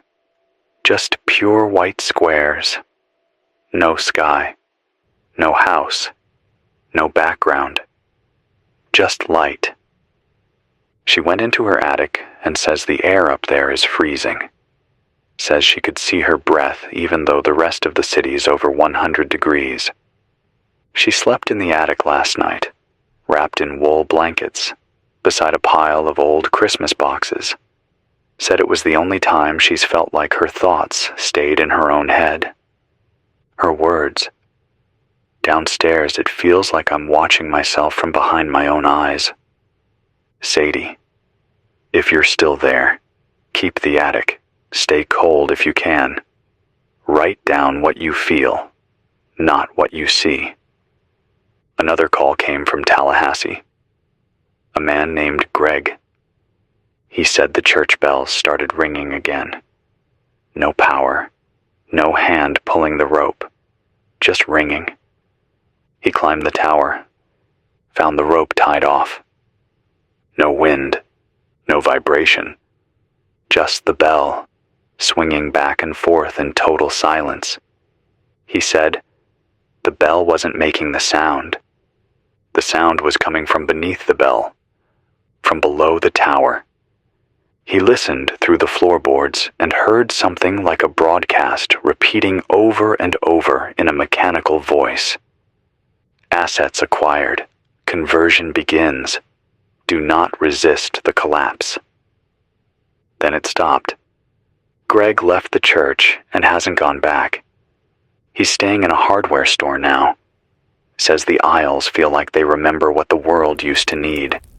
Tools, wood, screws, bolts, function, purpose. He said the air inside feels like permission. He's sleeping on a stack of lumber under a row of lanterns, one of the few places that doesn't hum. He says if you stay away from anything digital, the world stops watching you. That lines up with what I've heard from others. Old tape recorders work, typewriters work, hand crank radios. Those are the gold standard now. Digital cameras are unreliable. Laptops crash. Phones die within minutes of a new broadcast push. Even when they're off, they leak light. If you own a smartphone, don't throw it away. Don't smash it. Wrap it in tin foil. Drop it in a bag of rice. Bury it at least 3 feet down. Treat it like an open wound. I know how that sounds. I wouldn't have said it a week ago. But I've seen too many things repeat when they shouldn't. Too many loops. Too many voices coming back in ways they shouldn't. This isn't about the stock market anymore. Hasn't been for days. That fourth circuit breaker didn't stop a crash. It unlocked something. Something that needed silence to move. Something that lived in latency. In microsecond gaps. You ever heard of a trading whisper? It's when one system catches a pattern just before another and passes a signal without anyone noticing. That's what this is. The market passed a whisper to something older, something that knows how to wait. A man in Reno sent me a page from a torn textbook. Looked like macroeconomic theory, but someone had scribbled over every paragraph with red ink. Only a few words still showed. Speculation as replication. Debt as dialogue. Collapse as confession. He doesn't remember where he found the page. Says it was folded inside a can of peaches. The expiration date was scratched out. There's nothing about this that feels like a story. Stories need structure. This is just erosion. Slow loss of pattern until only rhythm remains. One signal, one voice, then another, then gone. I'm not going anywhere. I have a coil, 2 batteries, and a crowbar wedged under the door. I speak, because that's how I stay real. That's how you stay real. Name things. Say them out loud.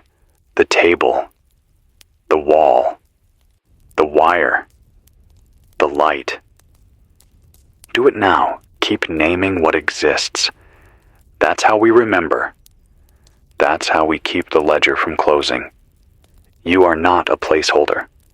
You are not a temporary balance. You are not a derivative. You are here. It's 2:12 p.m. I just turned off the receiver for 5 minutes. Total silence. No hiss. No hum. No low-end static. Just nothing. Even when I touched the antenna post, nothing changed. Usually there's a crackle, or the feeling of voltage humming under the skin. But it's like the signal itself took a breath and left the room. I didn't like that, so I turned it back on. And the world blinked back in. Same room, same heat, same flicker of fan blades not spinning. But it felt like the moment you wake up after not knowing you were dreaming, like falling without hitting the bottom. If you've ever felt time slide sideways, you'll understand. A new message came in from someone riding out the heat near Boise, Idaho. She said the birds have stopped circling. Not flying, circling. They still flap, still hop, but they don't spin in the air anymore. No loops, no flock spirals, just direct, straight lines, like they're afraid of losing altitude, like they don't trust the air to bring them back up. She called it sky hesitation. Said she saw a hawk stop mid-glide, tuck its wings, and drop straight down into a lake without opening back up. Didn't even resist. She watched it sink. Nothing floated.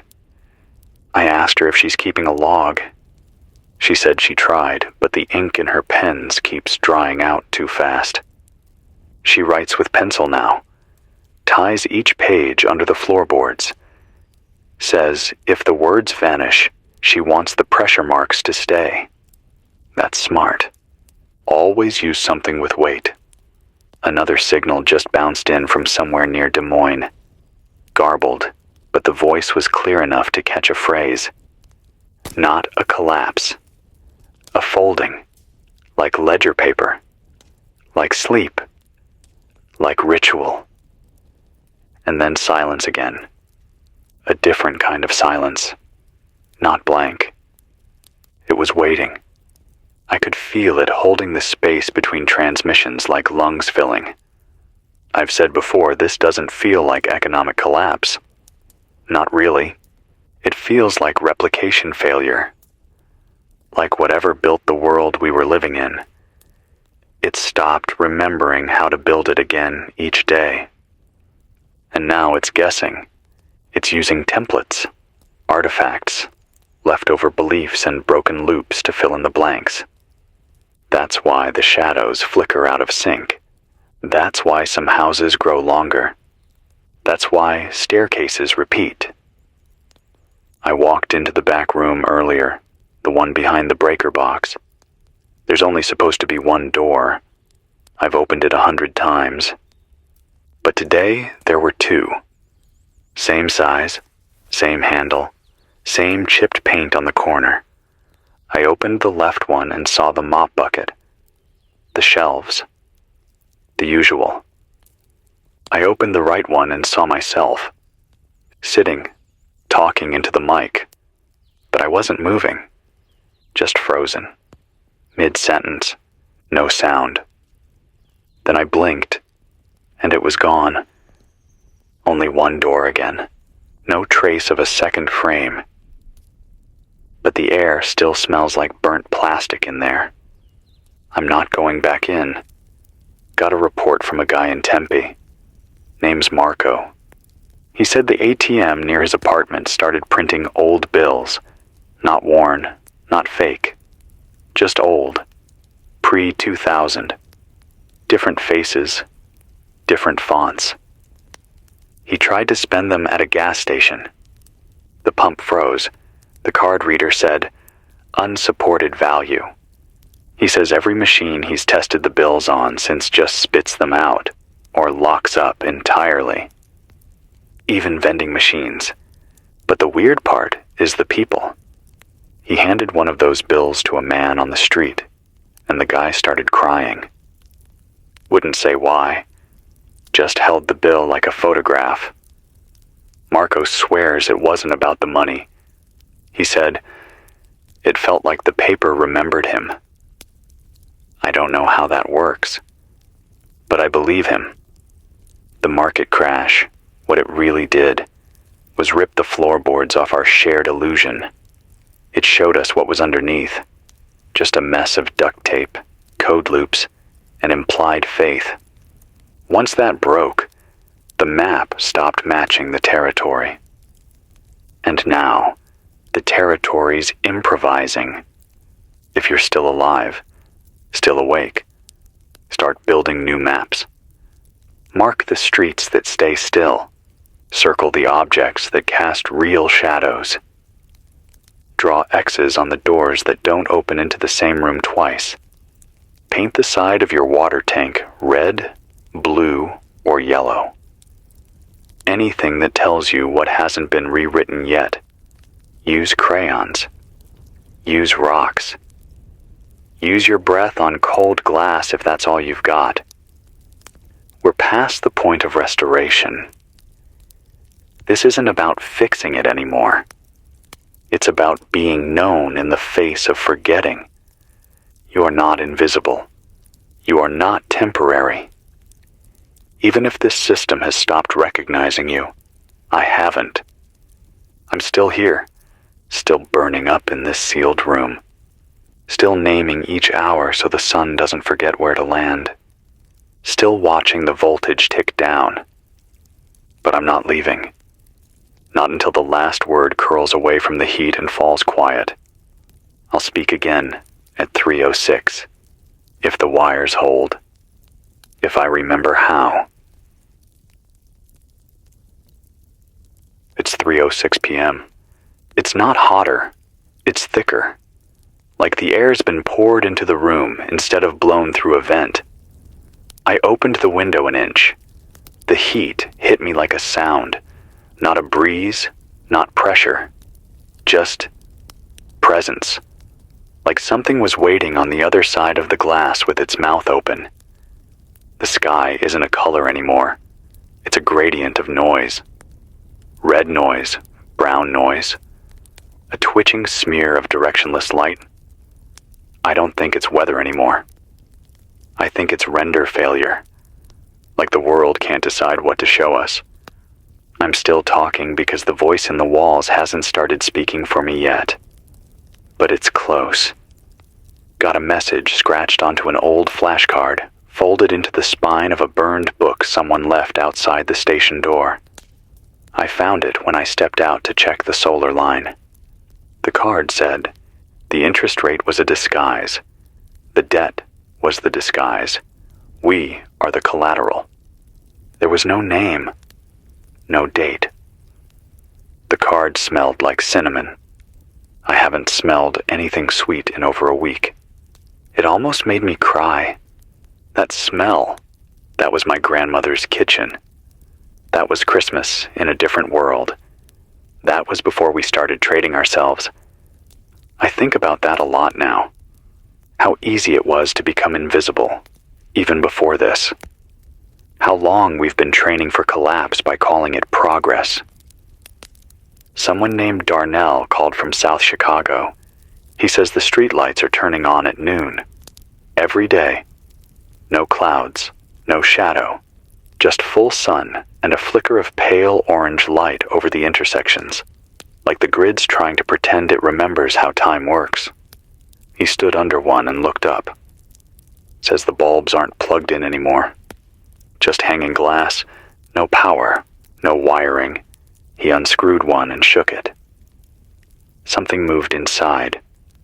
Not glass, not filament. Something soft. He buried it in the dirt behind his building. He hasn't told anyone else. Darnell, if you're listening, mark that spot. Circle it in salt if you have it. Keep it in the ground. That's not electricity anymore. That's a mimic. We're all finding things that used to be one thing and now aren't. Radio towers still blink, but they're not transmitting. TV screens still flicker, but there's no signal. I saw a vending machine light up yesterday, no power line attached, just sitting in the middle of the road like it had been dropped there. Lights blinking. One item listed, buy back in, $0, 0 cents. I walked past it. Didn't look back. If you see one, don't touch the buttons. Don't look directly at the glass. Don't reflect. Reflections are dangerous now. They're too fast. Faster than your real face. That's how you know the world's lost its anchor. A guy in Syracuse said he smashed every mirror in his house. Said the reflections were getting out of sync. Started looking back at him before he moved. Then they stopped matching completely. He said one morning, his reflection was just standing there. No movement, no breath, just staring. He covered it with a sheet. Next day, the sheet was on his side. He hasn't gone back in that room since. If you're hearing this and still using mirrors for light or signaling, switch to something else. Aluminum foil, polished copper, anything that doesn't remember you. There's a pattern here. Every object that used to record us, screens, glass, microphones, it's all starting to play back the parts of us we left behind, like the world is stuck on rewind. I don't think it's malevolent. I think it's confused. Like a glitch trying to find the most stable version of us and showing every possible draft. But if we stare too long, we become one of those drafts. Static people, repeat people, looped and overwritten. That's why I keep talking. Why I don't stop to listen too long. Even when the voices on the line start sounding like mine. Earlier, I caught myself humming something. Didn't recognize it. Wasn't a song I knew. But I was humming it like I'd known it all my life. I looked it up in my old playlist logs. Didn't exist. I think I made it up. Or maybe I pulled it from the noise. That's the part that scares me. That the line between creation and transmission is gone now. That even our thoughts might be echoes from a failing system. But then I remember what Darnell said, and Sadie, and Marco, and all of you. You're still thinking, you're still observing, you're still naming the wrongness, and that means we're still here. Even if the world forgets its layout, even if the rules break, even if time blurs and the sun rises sideways, we are still witnesses. And that's what keeps the final page from printing. Don't forget your name. Say it out loud. Say it every hour. Scratch it into something old. Let the wind remember it. If there's any wind left. This is 105.9 FM. I'll stay as long as I can. It's 4:10 p.m. Time used to feel steady, like a floor. Now it shifts.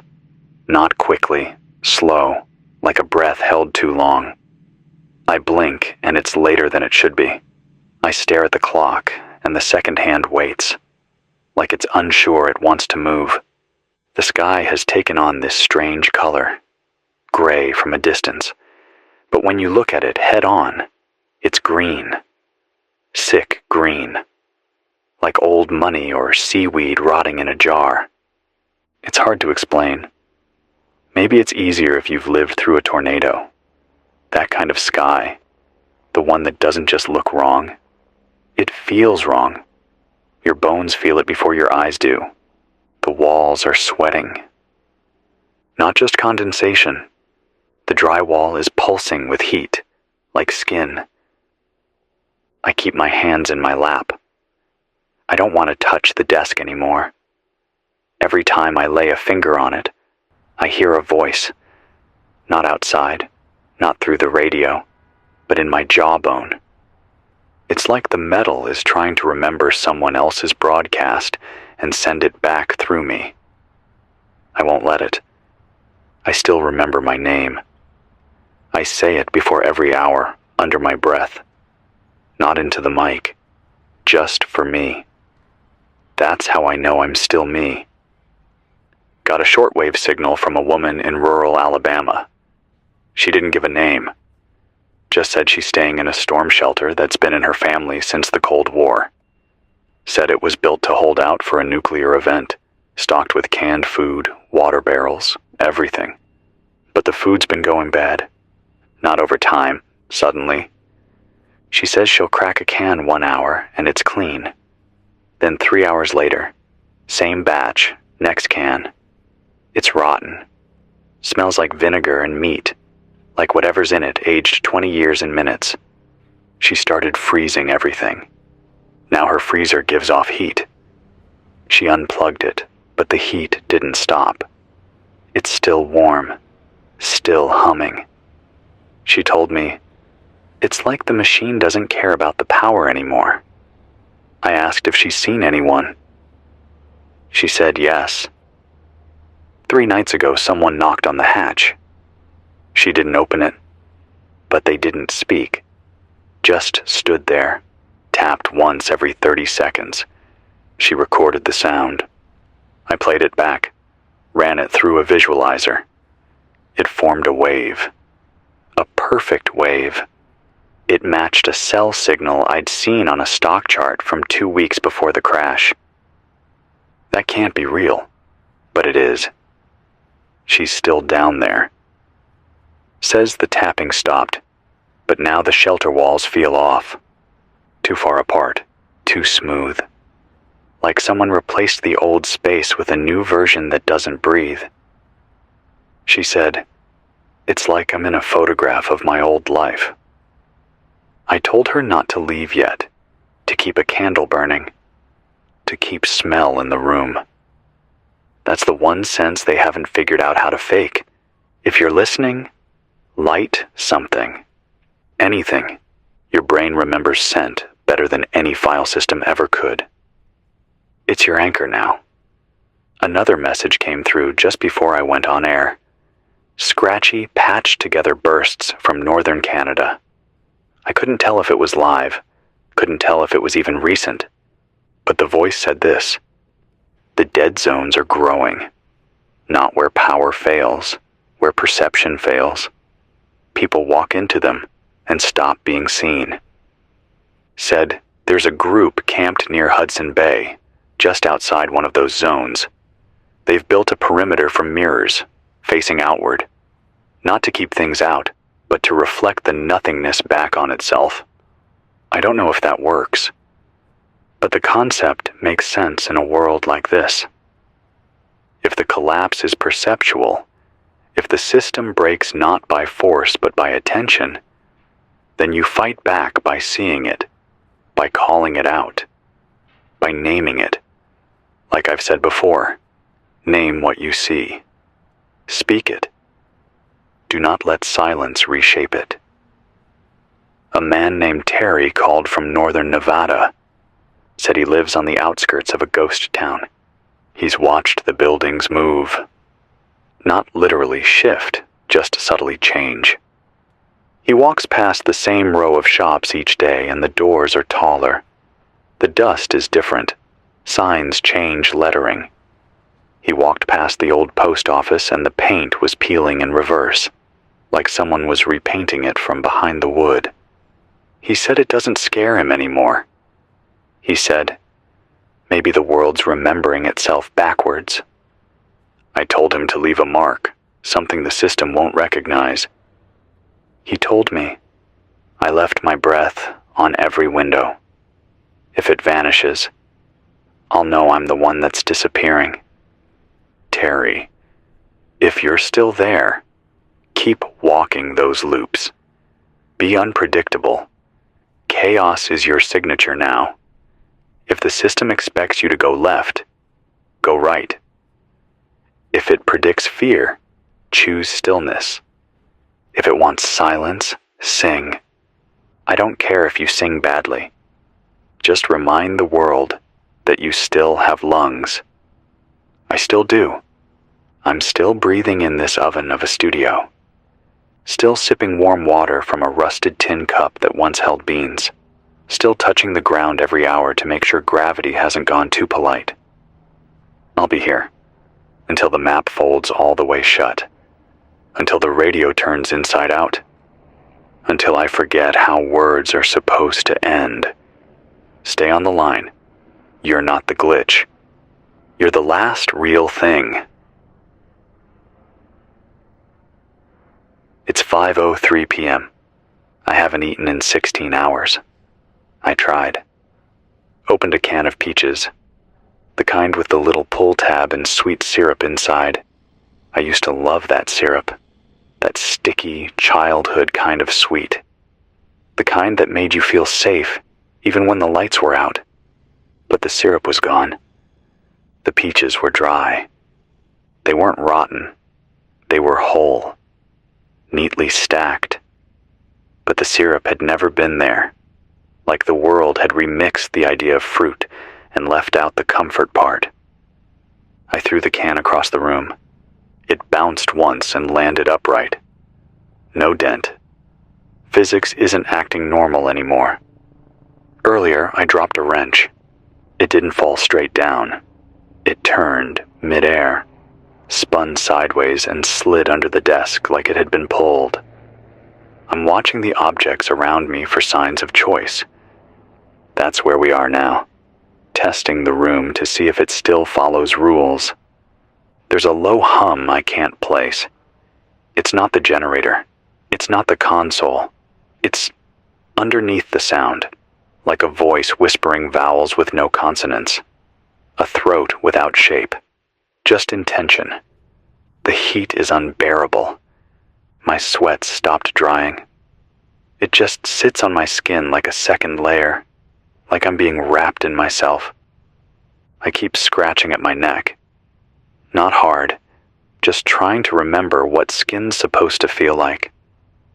A man named Elliot from Salt Lake left me a taped message. He says the digital clocks in his town all stopped at 3:03 a.m. 4 nights ago. Every one.